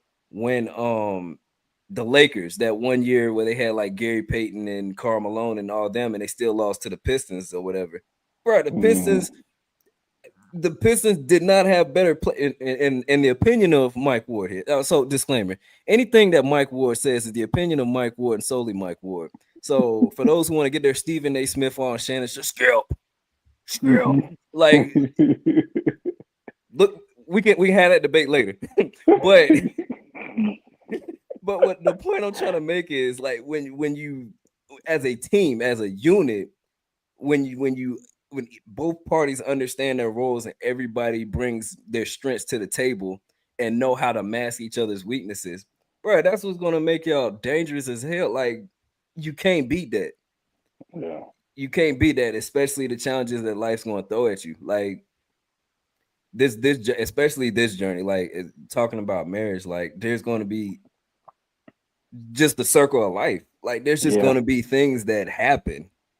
Yeah. And can y'all weather the storms? Like if I were to give advice to anybody that's about to get married, is one, communication is key. Two, conflict management. You're not going to agree on everything, and that's perfectly fine. But it's just a matter of how you disagree, not necessarily even the what you disagree on. Because depending on the topics, okay, I get it. But ultimately, how do we come to a resolution? You know, because some people, it's like, all right, it's my way or the highway, and it's like, yeah, that's not going to fly. Or as soon as things go left, they get to just cussing and fussing, and it's like, yo, that's not going to fly. Like depending on the personality of the person, like as soon as you get to cussing, it's like, oh, well, I've been checked out. I don't care anymore. So it's just those things that see. These you know how I hate to say this. You know how the older generation be like, oh yeah, marriage is work, but they never tell you what the work is. They kind of just they kind of just let you. It's like, motherfucker, you better tell me what I'm about to get myself into. Like, bruh, don't preview the movie and then not tell me. That's so true. Like, yo, if you gonna tell me this movie is coming, you better let me know. Like, I need to know. Hey. What exactly do I need to do? How can I be successful and everything? You know, I think that sometimes we probably try to attack it in the form of a career type deal. You know, we want to know the accomplishment and how to accomplish this goal and everything else. Mm-hmm. But when it comes to that woman, man, she might like yogurt 1 year, and then the next year she don't like yogurt. Right. So it's forever changing, man. It's a moving target. It's like a Dell computer. You know, you got to get update them patches on on the regular. Monday. On the regular, bro. You cannot guess what's gonna happen next with the. You really can't, bro. You just gotta be prepared for anything. Bro, you took me back with the Dells, bro. Like, oh my goodness, yeah. It's so real, but it's the most rewarding thing in life, man. Like I say, there are very few things that can match like the feeling of like, hey, that's my partner, or like continuing that legacy together. Yeah. You know, like the things y'all going to accomplish together, especially knowing the caliber of people both of you are. Like, y'all going to accomplish some great things together. Like, I already foresee that. It's not a matter if, it's when. Like, with certain people, like I was talking about this earlier, like certain people you can tell they destined for greatness or whatever. It's not a matter of what. It's just like, it's not a matter of when, it's what. Like, I know y'all going to accomplish some great things. It's just going to be like, all right, what is it next? Like with you with the nonprofits, you writing a book, you getting another cert, you getting a promotion. Like, when those things happen, it doesn't surprise me. What surprised me is what you did, like the milestone itself. Because it's like, oh, you an author now. Oh, I didn't know. Like, I knew you as the cyber guy, the engineer. I knew engineers A. I knew cybers A. Yeah. And now it's you just be when you be up in the power levels. Yeah, dude. I'm still shocked at that myself. I told you, every time somebody mention and the thing, I don't know who's out there still buying, but I appreciate you. Because matter of fact, while we here, let me go and turn the camera. Because people are still buying the book, man. I was like, oh, okay. So there it is. Hey, look, y'all. So I'm gonna give you 2 book recommendations right there. Prisoner of Dreams by our brother, brother Dr. Xavier Peoples Esquire. From now on, I'm about to just start adding titles.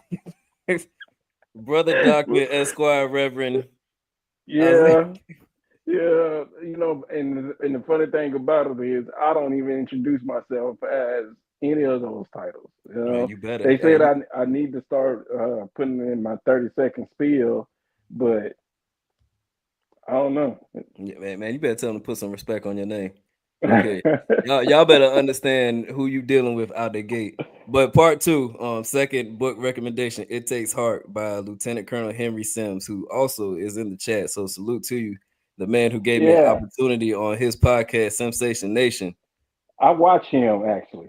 Bruh, hey, this dude, let He's me tell really good. let me tell you something, man. The reason why I'm still in the Air Force, and I can be transparent and tell the story now. The reason I'm still in the Air Force is because of that man. Because I went to his office one day and I was like, look, I can't do another year of this. Like, I just can't. I'm pushing the button. He was like, wait. Don't do that just yet. There's a plan for you. And so I trusted the plan. He was working some things behind the scenes, or he knew about some things behind the scenes, and he was like, hey, look, just stick to it, man. Just see it through. Yeah. And because honestly, bro, I was there, like, and we were having these conversations like back in 2021. I'm like, bro, I'm about to push this button. Like, literally, I was going to work hovering over that separation button, and I could feel the stress being lifted out off my shoulders and chest. Bro, I could feel the freedom every time I would hover over that separation button. Every time, and he pulled me to the side, and he was like, "Hey, bro, just see it through. Don't make a move just yet. Just see it through."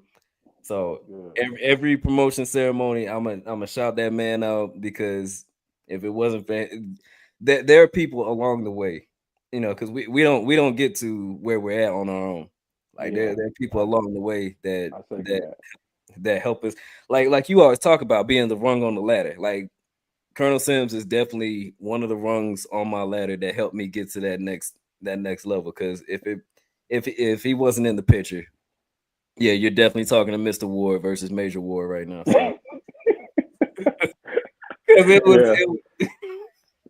Hey, we all need it, man. We need that person to come in, whether it's for a season or a reason, to come into our life and say, "Hey, keep going. I see you. You're doing it. Don't pay no attention to the distraction. Keep going." You know, so you know, I commend him for, you know, pulling you to the side and saying, you know, persevere through this thing. Yeah, you know, because a lot of people don't even do that nowadays. They really, bruh. What, man? Nah, man. They like, yo, you remember Julius from Remember the Titans team? What team? I'm going for me and my bro. That's the mentality a lot of people have, bro. Like, yeah, it is. They're going to get theirs, and it's like, bro, what the hell? Like, I'm pretty sure somebody helped you get to where, and we've talked about this numerous times. But this is probably going to be a segment. I might as well just go and create the hashtag now, because this is probably going to be a segment on here every time we talk. Like, bro, somebody helped you get to where you at. Somebody passed you the baton. Yep. Why are you still holding? Like, bro, help others, man. Help pull somebody else up, because you ain't always going to be here. And even once you hit that milestone, eventually you're going to need others to sustain that. So, come on, man. Come on, you man. do, man.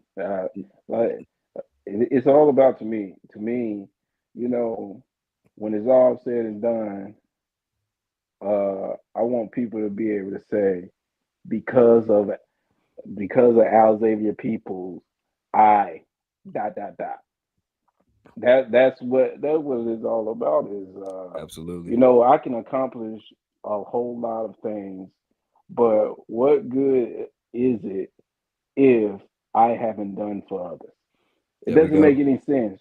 And I'm not, and I see it so many times where people that, you know, you accepted help, you know you needed help, and when you got to your point of where you can help somebody else, you decide not to. Why? Because you want to see them struggle like you did? That ain't the blessing. Right. That is not the blessing. That's you being that, for me, that's you not recognizing how good God has been to you, and you deciding to turn your back to not live in purpose for another person. You There we know, go. it just don't make any sense to me.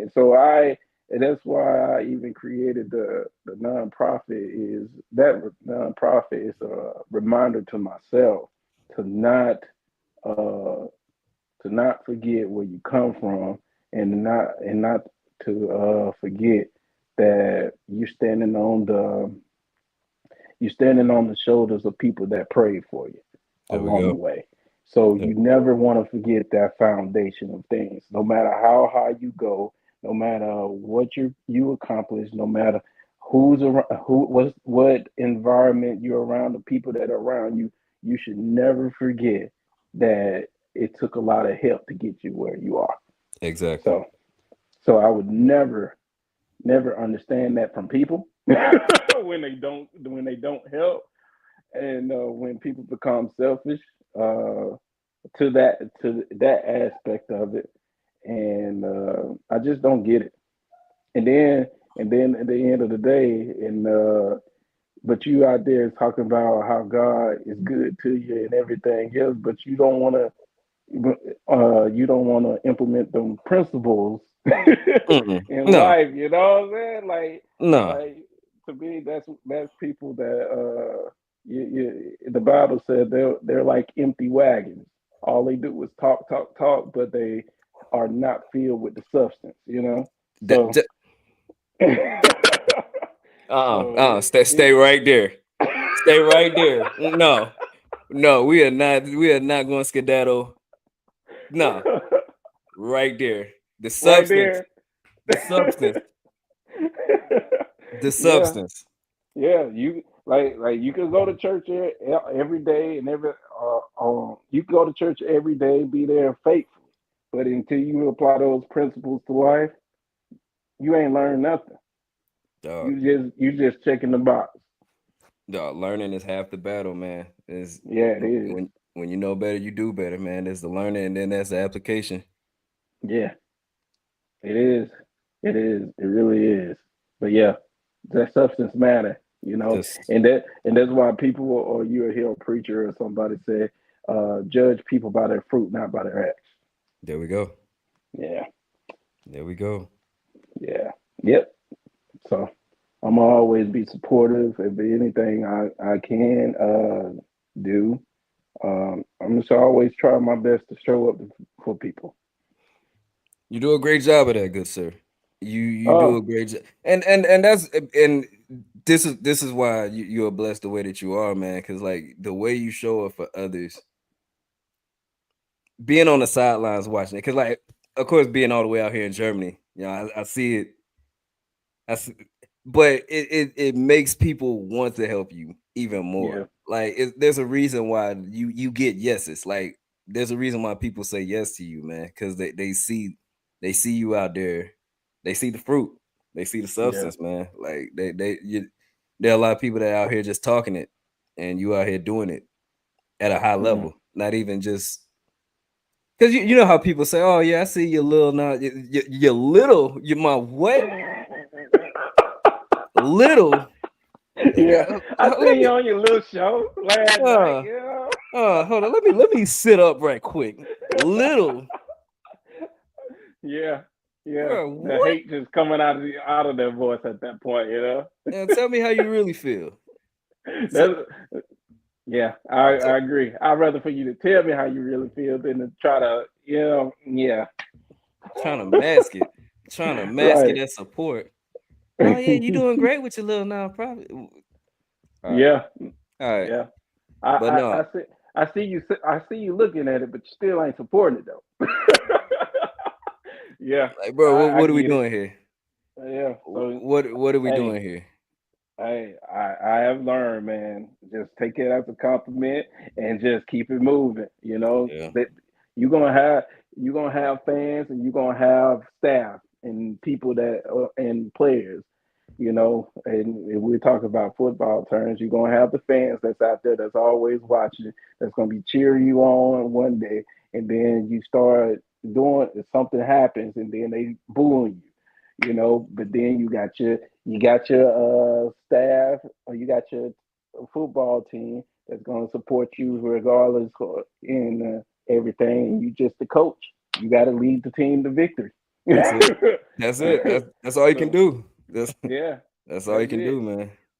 That's it. And you just make sure that you carry out the will and carry out the work and keep it going. You can't pay attention to the fans sometimes because No, you not at don't all. know. It's a coin flip.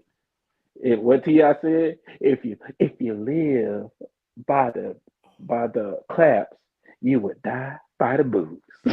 There we go. There we go. Oh, but yeah. And I will But expeditiously. I would like to take this opportunity to show my gratification and appreciation for shout out to yeah. T.I., man. Hey, but I would say though, I commend you on everything that you're doing out there in Germany. I'm looking from the sidelines too. Dog. You got the drum line, and Coach Ward out there doing his thing, showing up for the kids, teaching the kids how to, all the rudiments and everything out there. Bro. That's all God, man. Cause I'll keep it a buck, bro. And I just got done talking about this, bro. I was content with being retired. Like once I walked across the stage at A&T, I was like, yeah, I'm probably gonna never pick up a drum again. Like I was mentally there. Like I'm okay. I'm Mm, okay. Never. But I mean, and when life has other plans, man. Life is funny like that. yep. You just never know in what capacity you're gonna be helping others later down the road, man. And once I met the head coach, Coach Clarence Everett, he was in the chat earlier. Um, Once I met him and saw his vision and plan for the students, I was like, oh yeah, this is it was literally 80% him and Mm, 20% the students. Because mm, I only heard the students one time. I heard the students one time during like a trunk or treat. I was passing out candy with the frat, and I heard a cadence that we played at A&T, and I'm sitting here thinking, all right, my PTSD is acting up. What's going on?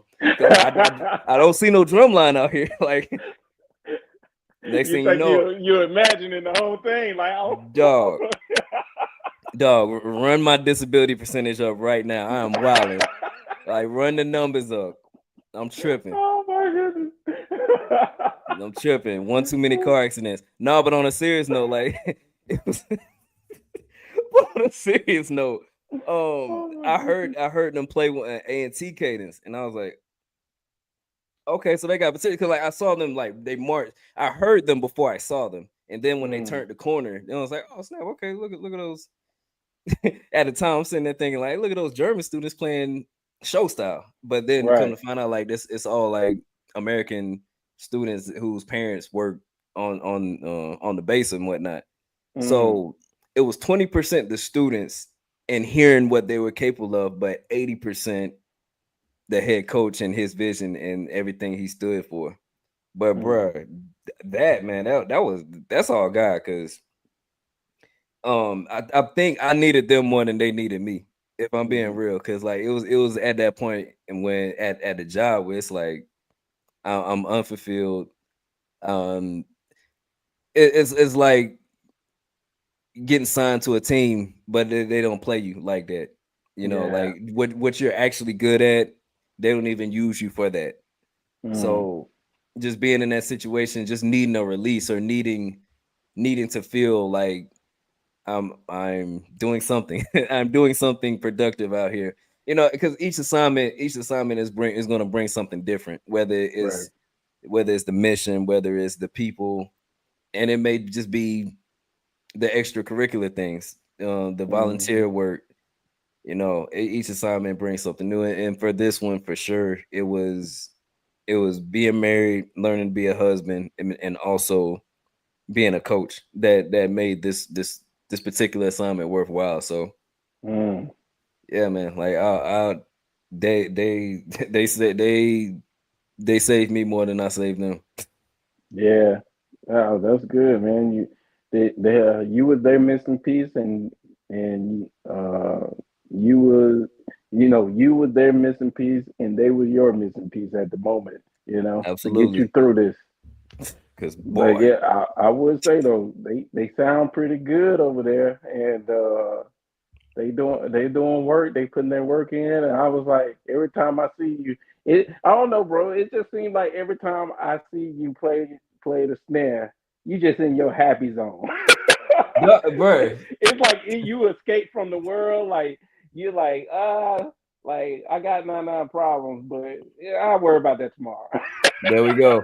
No, because it's funny because like I go back to that mode. Like there are times like when I initially started coaching, like I tried to be like more instructional, like more, all right, this you do this is how you play this.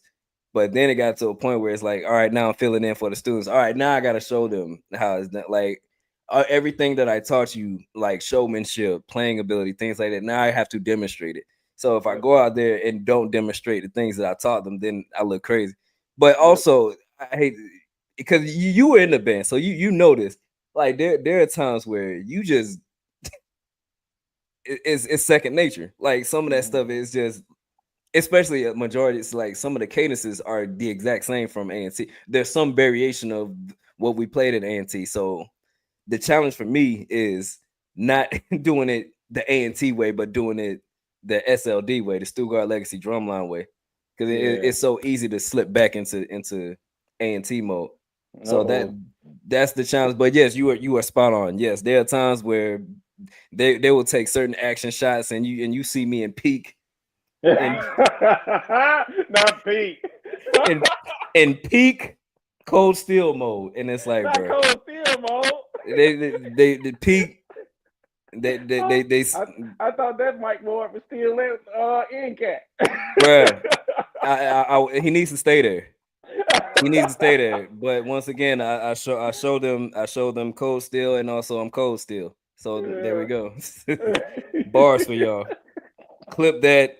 That's gonna be a snip. No, I'm just playing. No, but on a serious note, man, it's just a matter of just leading by example. Yeah.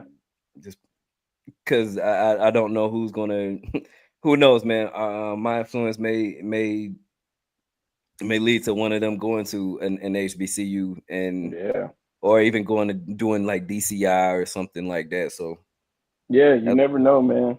You yeah, never man. know who you got in front of you. Especially when it comes to kids, man.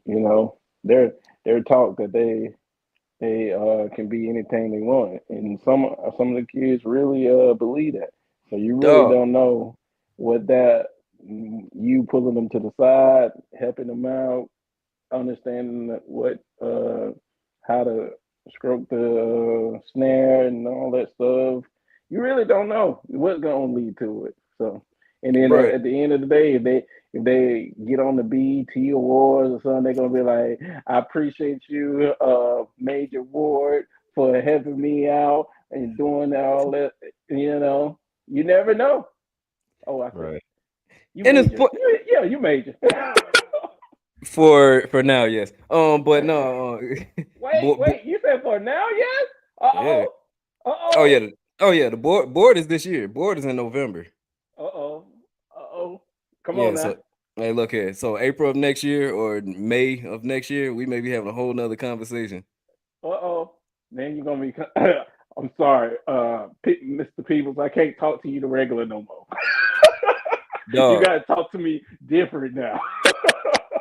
my guy, you're gonna get promoted before I do.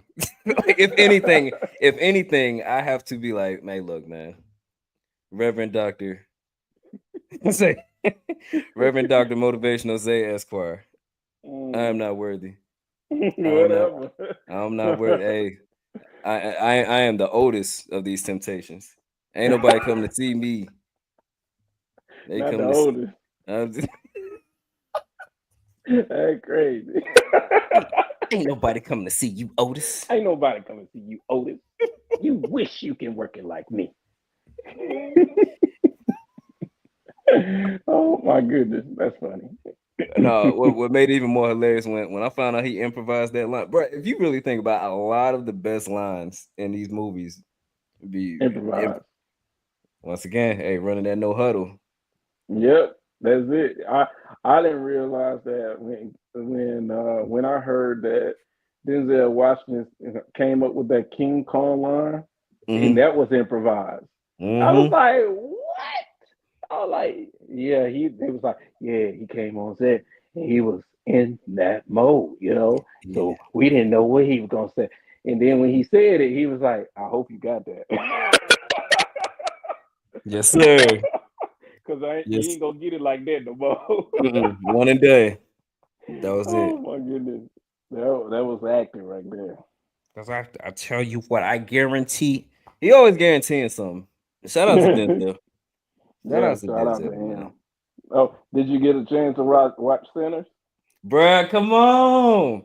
Let's Oh, talk what you about think it. about it? What you Let's think talk, about it? man. Look, first of all, that could be an episode in itself, but we're gonna talk about it right now.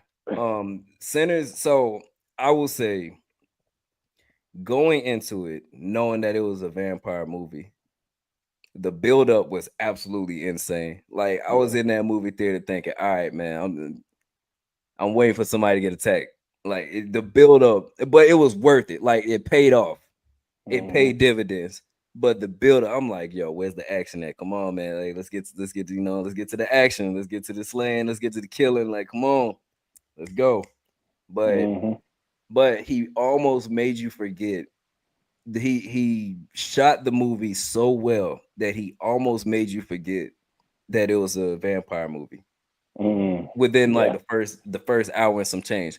Like it was just a really good time capsule kind of piece where it's like, okay, this is a really good build up to a 1920s 30s movie. Yeah. So I appreciated that. I appreciated the cinematography of it, how he was captured. The scene Yeah. of the millennium, the scene of the millennium when they were in the juke joint and Yeah. they were showing the different time, like the music from different eras coming together. Bro, you're not gonna find another scene in life. You're Yeah. not gonna find another moment in life captured so perfectly Yeah. ever. Like if I could I get a agree. painting, you know how in everybody's like grandma, uncle's house, they got that one painting of everybody in the juke joint, that pool table in the center or whatever. Like if I could get a painting like that of that scene, it will go slap center in my in the living room of my forever home. Like Mm. I need that picture Yeah. and on the largest canvas possible. Like that scene was beautifully shot. It was. Um the subtle references, the subtle historic references along the way. It's definitely a movie you got to watch more than once. I will say that Yeah. because you're not going to catch it all the first time. Like I had to watch so many reviews after the fact, see what Easter eggs I may have missed, things of that nature. Because I ain't gonna hold you, like throughout the movie, I was losing. All right, who smoked, who stacked. Yeah. Throughout the movie, I was getting lost, but it was also because I was more so there for the action. I was like, yo, hey, let's get to it. Come on, man. Like I'm going You. in there with like a Marvel mindset instead of a let it Oh, you build. wanted Wesley Snipes Blade. Yeah, that exactly. Like I'm on Blade time, but but it wasn't that kind of party. But I'm glad it wasn't. It was a very well, it was a very well shot piece. The story was well, really good story. The the main cliffhanger I have, and I've seen a few other people talk about this, is the indigenous people. Like when they were hunting the vampire initially, like yo, these cats is, you didn't see them for the rest of the movie. They came and went.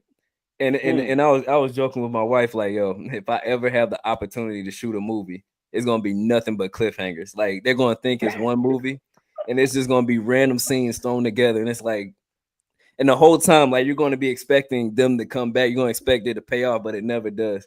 It's just gonna be a whole movie of just cliffhangers that's gonna just really mess with people's minds. And Mm. then I'm gonna come up with some BS excuse when I'm interviewed about it. Like, so what was your motivation behind this? Is to expect you gotta expect the unexpected. Like everybody plays a part in it. Like some BS answer like that, but I have to keep a straight Mm. face because I know I'm trolling the people. But Sinners, Mm. man, on a scale of 1 to 10, I gave it like a 9.2. A Hmm. 9.2. It was up there for me. It was yeah, it was really good movie. I'm gonna try not. We're gonna try to talk about this without giving any spoilers away. Okay. Actually, screw it. Hey, look, no, forget that. If y'all ain't seen it by now, that's on y'all. I'm gonna tell you exactly how it ends. Everybody dies. Nobody lives. The vampires get bitten. No, I'm just playing. But no, but I think the commercials they gave too much away in the second commercial. Hmm. The first commercial was perfect, but the second commercial, when you kind of found out who was turning, then it's like, Yeah. all right, well, now I know what to expect throughout the movie. As soon as they introduce specific characters, it's like, all right, here we go. This person's turning. This person's turning. Who else is turning? So, Hmm. um, I think so because I'm on social media as much as I am. I knew there was like a jump scare in the beginning. So Hmm. I was waiting for that, and it was pretty much when going back and forth between when the what's his name the church kid the PK when he was Yeah. coming back, Oh and yeah. every now and then they show flashbacks of what happened at the juke joint, things like that. So I kind of knew what to expect within the first couple minutes, but even still, like no matter what snippets people gave away, it still didn't do it justice. Like Yeah. I agree. nobody can put, no matter how good of a review. Like we could literally give the best review possible and have like this the you could vividly the imagery in your Yeah. head could be spot on, and it still wouldn't do the movie justice, man. Like I it agree. was. Now I am pissed off. So Uh-oh. I w- I was pissed off because I went to a German movie theater. I didn't know It was there was a in German. freaking second. No, hell no. Look here, Oh, I was about to say. dog. As soon as the first person started talking with too many consonants in the words, I would have walked out of that theater. But I need vowels. I need some Yeah. vowels. But no, on a serious note, like I didn't know there was a second end credit scene. Like I thought the mid credit scene when they were in the club and homie had the 90s attire with the shawty, Oh yeah. and they were recapping like what happened that night and things like that. It's like, yeah, I miss my brother. You know, that was the last time I saw the son. That was the last time I saw my brother, and he made a promise to da da da da da. I didn't know there was a scene after that because the lights came on as soon as, because like we stayed throughout the whole credits or whatever. Yeah. Lights came on, people started leaving. Did not know about the scene at the end where he was in the church singing "This Little Light of Mine, I'm Gonna Let It Shine." Yeah. So I'm disappointed in myself for missing that. But overall, I like the fact that everything had, there was no wasted movement. There was no Mm. wasted scenes. Everything had a purpose, Yeah. with the exception of, hey yo, why what happened to the indigenous people? Like what happened to the guys that were hunting the vampire initially? Yeah. Yeah. Yeah, I thought the movie was pretty good myself. But I didn't rate it that high. I gave it like a 7.5. But now I would say, like, I really did like the scene with the music, and because at first when it first came at you, you kind of like, okay, what's going on here? And then you're like, oh, okay, I see what you did there, Yes, sir. Ryan. You know, Mr. Coogler, I seen what you did there. You trying to paint the picture from an era, from era to era. Okay, I Yes, got sir. that. And how music can be so influential within those areas. I was like, okay, I got that. I got that. Hmm. And How it then brought us together. yeah, and the juke joint and everything, that was pretty cool. Because back then in back in the day, people used to do that in bars and blah blah blah, and that's what the place of gathering. I understood that, and then you know the let's see. Even oh my goodness. Oh, you did say something with a lot of cliffhangers and everything else. You know that brought me to the mind of Childish Gambino. This is America video, Oh where yeah, there was a lot of stuff going on in the background. yeah. Uh, but it was pretty good. It was just it's I don't know. It was just something missing it for me. I don't know what it was, but yeah, it was like I was just waiting on something. And I know Ryan, being the director that he is, you know, he's always produced like good movies. Hmm. But I was like, there's something he always throw in. He's a good visual person. I could Yeah. say, capturing this type of visual and different types of things that you don't see coming. Hmm. He's good at that. But the writing for me was what I'm scoring it from 7.5 was. It was Hmm. like it was like it took a little slow getting off for me. Hmm. Uh, but I get it. They were trying to, get people to understand what was going on before all this happened. Yeah. And like you said, it was like randomness. Like now we're in the car again. Okay, we go. Okay, we got in the truck to go see the other truck. Yeah. Yeah. now we going to now we getting back into the truck and we going to go see a dude that play harmonica. And then turns out he ain't even gonna play harmonica. He gonna play the piano today. Yeah. Yeah, the buildup was insane, bro. Like you, Yeah, you, you literally watched them assemble the team and put it all together, and it's like, man, we could have fast forward through a little bit of this. yeah. But you really didn't get like a you really the peak of the movie just began to start at the juke joint, Yep. when they got it all assembled, and that's when everything was. And my boy was funny. What's his name? The dude that was in 8 Mile. Uh, Oh yeah, freaking oh my goodness. 10 freaking girls inside the 20. Yeah, Yeah. What you mean? What you mean? Why you gotta ask for permission to come in here? Big as you is, you can run us over.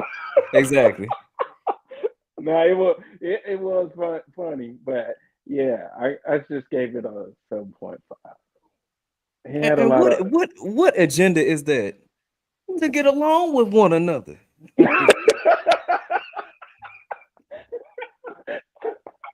To be that kind to one another. be kind one another. I ain't just gonna come in there without your permission. We don't do that. We in the South. Oh my What is god. she talking about in there? Are you You gonna been let me in? you been going in and Well, out this whole day. Why all why night. can't, why can't you come in now? You been in and out of this all night. What you mean you need it? You So need that's to ask for permission. that's the other funny part, man. It's always funny to me when people who not from the South try to do the Southern dialect. Yeah. It's always humorous to me. Yeah, it is. I just want George, just give me my money so I can go. Yeah. But I really I did enjoy it though. Yeah. But maybe I need to do like you and go and see it again. Yeah, I only saw it one time. yeah. And then yeah, I would recommend going to see it again and then watch the reviews, because what I don't want you to do is to watch the reviews and then be all right looking for certain things. Like Oh, okay. yeah, see what you catch the second time and then watch the reviews and be like, "Oh, okay." Yeah. Yeah. But Okay. Okay. I'm gonna have to give it a try.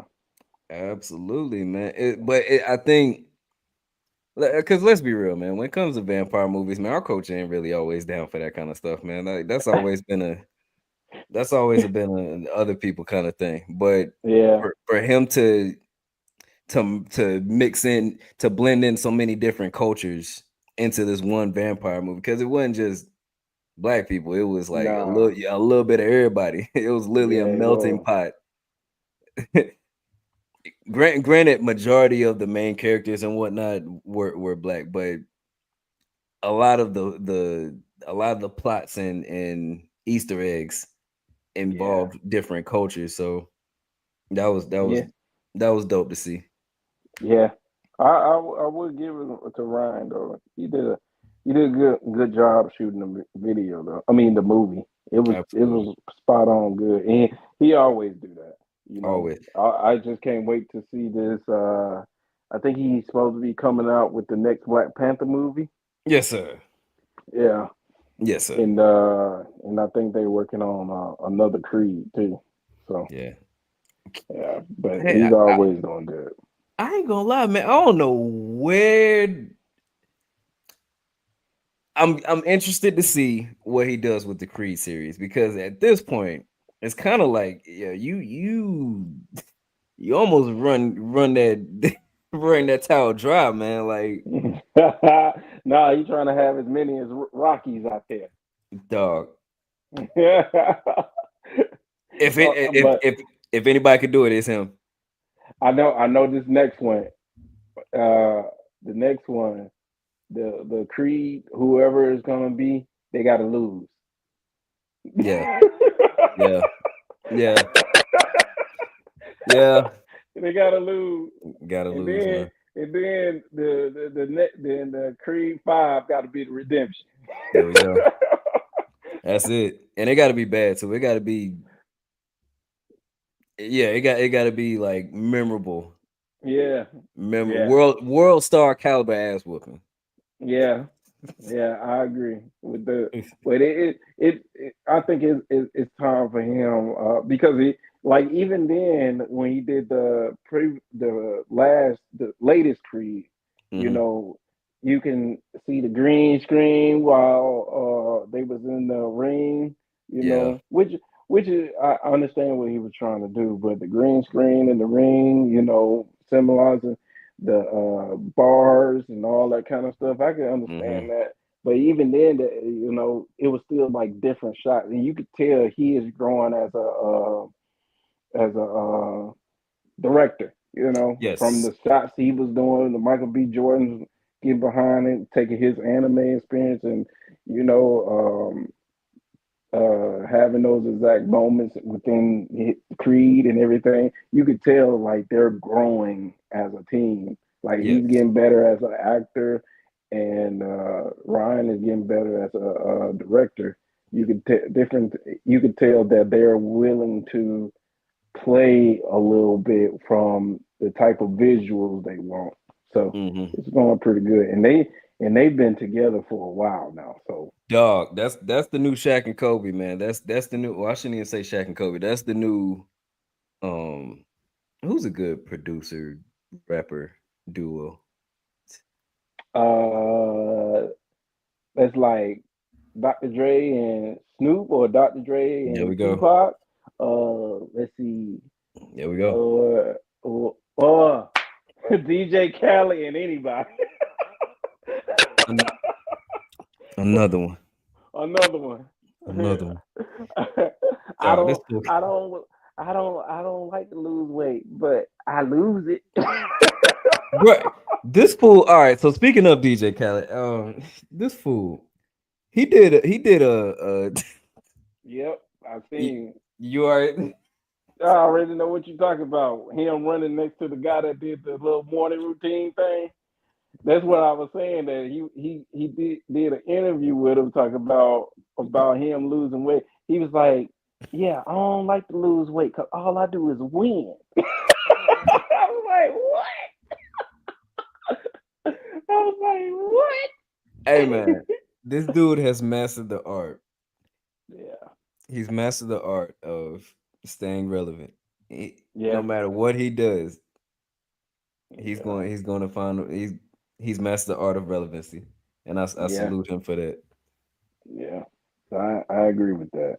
Speaking of relevancy, I thought you was gonna be on that Screamer University.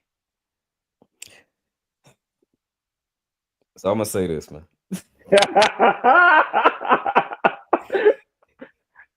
I thought you were gonna go ahead and be on that Screamer University. Hey man, there's a season. There's a season for everything.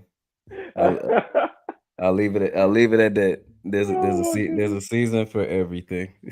man, nobody can't talk about Castanet at all. That man is doing great numbers, doing great things, and just keep it up, man. Young man, keep it up. All of them, like yeah, like my biggest thing is this, I hope they can just stay out of trouble, man. Just don't get in trouble. The last thing Oh you yeah, need is any kind of scandal or anything that like you talked about before in previous episodes, you know, where they lose the light, you know, like yeah, you didn't work this hard to build up your brand just to tarnish it over some foolishness, man. Just yeah. I agree. y'all just stay in your lane, stay focused, and that's hey Yeah, man. The best is yet to learn, come. learn to let it go and keep it going. That's it, man. Yeah, yeah. That is it. I agree. Yeah. But yeah, man. I feel like we covered a lot of ground today. Yeah, we did. We was kind of hopping from subject to subject, so Absolutely. we did a lot. As with all of our conversations, because like let's be real, man. Can't nobody talk about the same thing for 2 hours straight. First of all, the fact that we keep a conversation going for this long.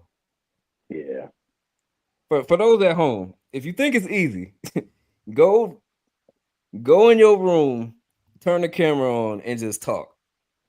yeah, And see how long you can just talk about something. And it yeah, actually holds somebody's attention. yeah. That's true. And That's don't true. and don't just say the alphabet forward and backwards and forward and forward and backwards and backwards and forward. Like actually find a topic or even just talk about your life Definitely. experiences and try to keep it to a theme because everything can just blur into something else. Like Yeah, it really can. It really can. So I would say this. Let me ask you this. So to to wrap it up, because I'm guessing we about to wrap it up. absolutely. Okay, to wrap it up, in this season of in your life, what are the top three things that you're learning? Acceptance, Okay.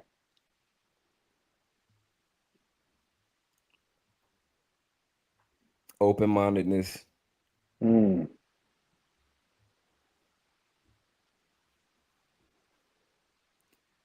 and patience. And I'll break each one of those down. I said okay. acceptance because That's it. there are certain things that are just legit beyond your control. Like regardless of how much effort and whatever you put towards it, there are just certain things that are beyond your control. Sometimes you just have to lead by example. Yeah. You can say things over and over and over and over again. And teaching, being a coach has helped me with this as well. Mm, You can say stuff till you're blue in the face, but the light bulb has to click for them. mm, You can't force understanding onto others. hmm, I would say open mindedness because I,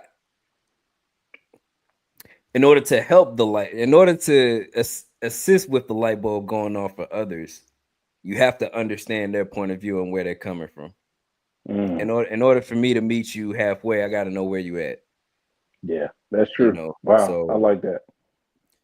that I definitely learning that in this season and patience. Things are going to happen when they're supposed to. Like, Yeah. for example, like we're about to find out our next assignment soon. As much as I want to fast forward life to that day so I know where I'm going, Mhm, I can't do that. I can't do that. mm, So just being patient and that's which goes back to the productive procrastination piece I was talking about, where it's like, all right, in this season, I can hit the gym, I can eat better, I can read books, I can do something to get better in a new category. I can look into getting a project management cert, something like that. What are some things I can do in this season where things aren't as intense and hectic and things are mm. starting to become more finite? What are some things I can do in the meantime to to better myself for the future, if that makes sense. Yeah. So I would say those things: acceptance, open-mindedness, and patience, for sure. That's good. And I'm gonna Uno reverse it, I and know I'm gonna you ask. would. Come on, man. I knew. I was trying to think of some things. You can't ask a good ass question like that and not expect me to want to know your response. Yeah. Okay. The first one is I do what I wrote today on my post. Um, Perfection is the enemy of progression.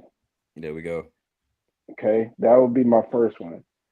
And I explain it because sometimes I be wanting stuff to be so perfect that I discount the progression that it took to get me to where I am, or that specific um, moment in time of me working towards trying to get to the perfection.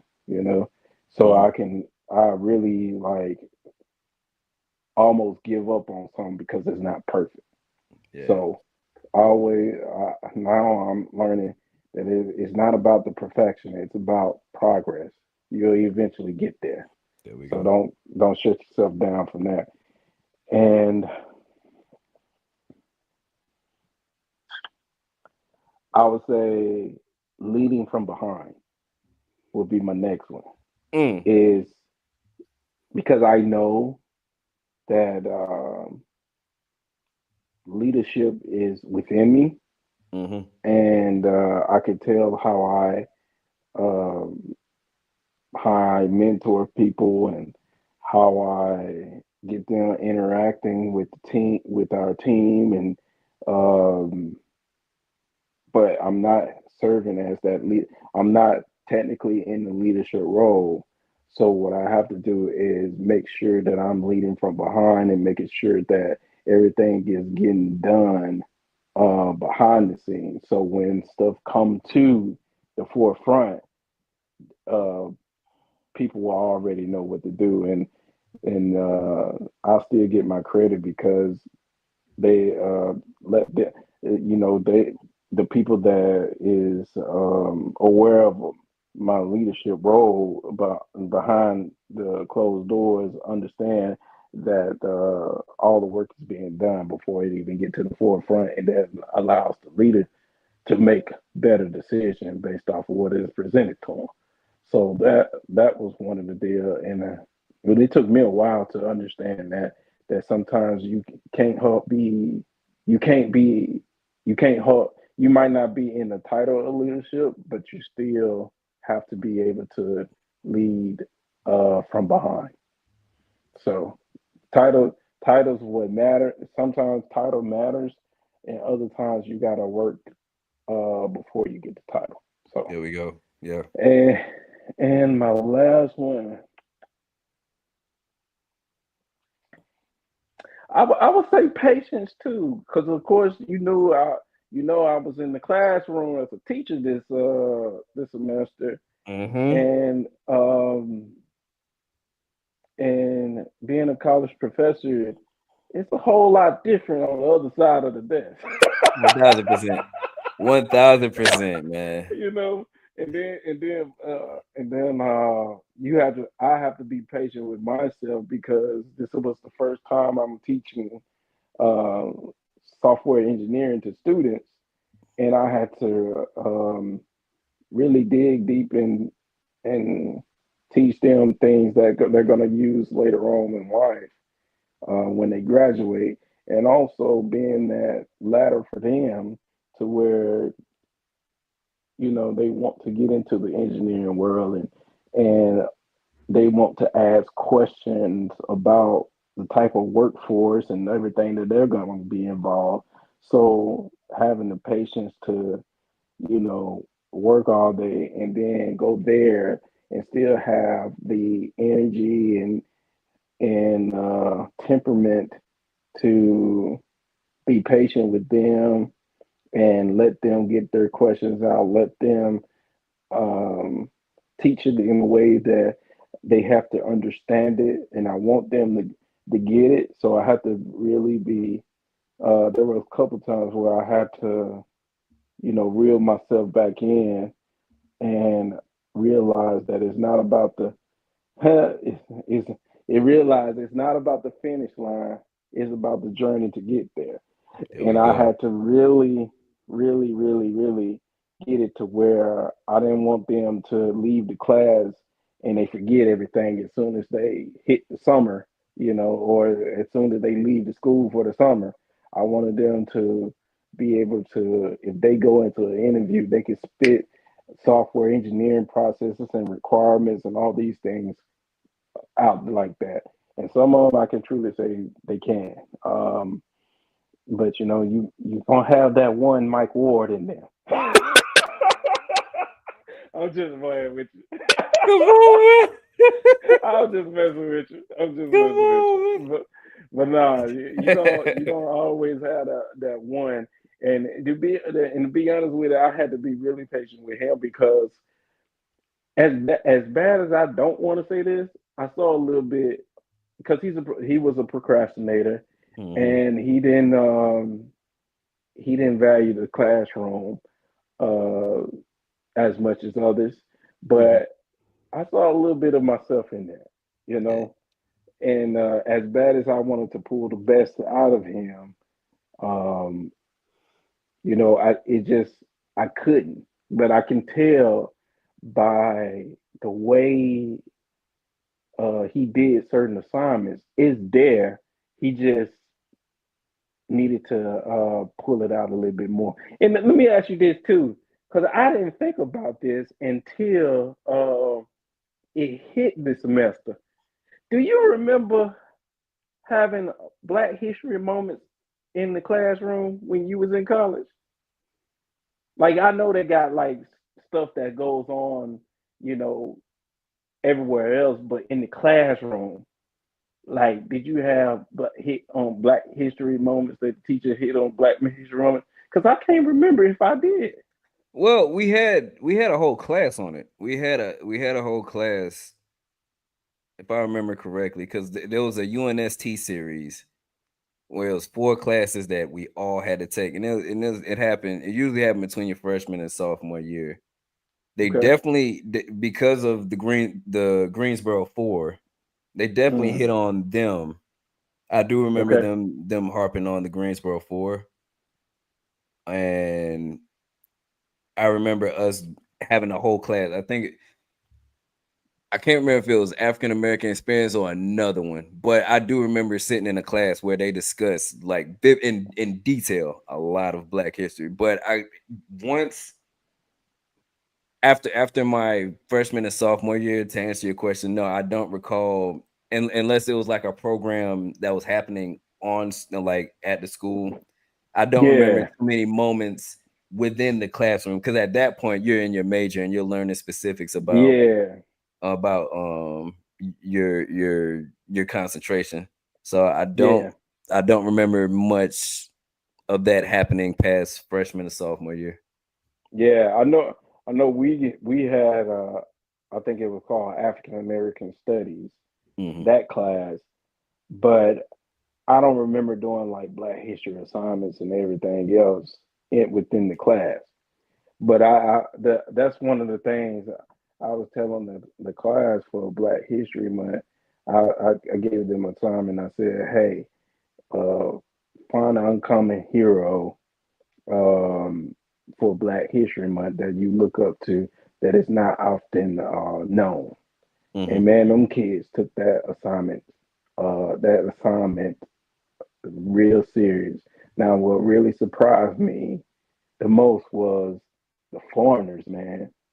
They they did an exceptional job on understanding Black history, and one of them even did. He went to the Legacy Center in Montgomery, Hmm. and he said the school took him down there along with other students, and he was able to see such and such. So we had the whole class had a whole conversation about that, and it was basically like it was. How can I say this? It was basically like a surreal moment. You know, the Yeah, foreigners yeah. wanted to know more about Black history, and it became a conversation within them because they wasn't like it was just it was just beautiful to see that they wanted to learn more about our history, and the students was wanting to talk to them about it. Mhm. And then I had to throw in a couple of things. I was like, do you understand now why some of the things that you see on TV, while stuff or a uproar, when it Mhm. comes to the Black community? And the same kid that went down into the Legacy Center, he said, I understood then that from what was being taught in the museum, Legacy Museum, he was Mhm. saying, like, I understood from a psychological point of how that can impact you in a mindset of how to do that. And I was like, oh, okay. Yes, sir. He was like, now, I was like, so what do you think that you should do with the information that you learned? He was like, now I can take this back to my country and blah, blah, blah. And I was like, okay, so it was a good assignment. There we go. Yeah, it was great assignment. Great Yeah, assignment. so it was good. It was a beautiful moment. So I was, and they wanted me to come back next semester. I told them I got to think about it because man, I ain't gonna lie, man. Holding it down as one of the leaders at my job and holding it down a, uh, teaching classes, it takes a lot out of you. Well, absolutely, absolutely. Because mind you, both of those occupations are ones that you need like full energy. Like, Yeah. so I guess I asked this question: could you see yourself being a professor after you retire from like what you're currently doing? Mm. If it was a situation where you could break it up and do one at a time versus doing both simultaneously. In order for me to do that, I'm gonna have to learn. I'm gonna have to get proficient in cloud computing Yeah, because that's gonna be the thing of the future, and at then AI. 1000%. Yeah. uh, like the stuff that you and I was being taught, you know, it's not obsolete because it's still the foundation of technology and Hmm. how everything's gonna work. But what's being developed now is going to be a whole lot different for what that looks like. Um, so the answer is yes, I can do it. I probably would. I probably would. And I probably would if I'm if it's by the Lord's will. If I'm still in Huntsville at that time, I probably would still go to A&M and go back to my alma mater and be like, "Hey, this is what to expect. Let me Absolutely. give you the tools that you need for the class, and let me give you the nuggets you're gonna need for when you graduate." Absolutely. No, that's Yeah. So, beautiful. That's a beautiful full circle. how about you? You see yourself going back teaching?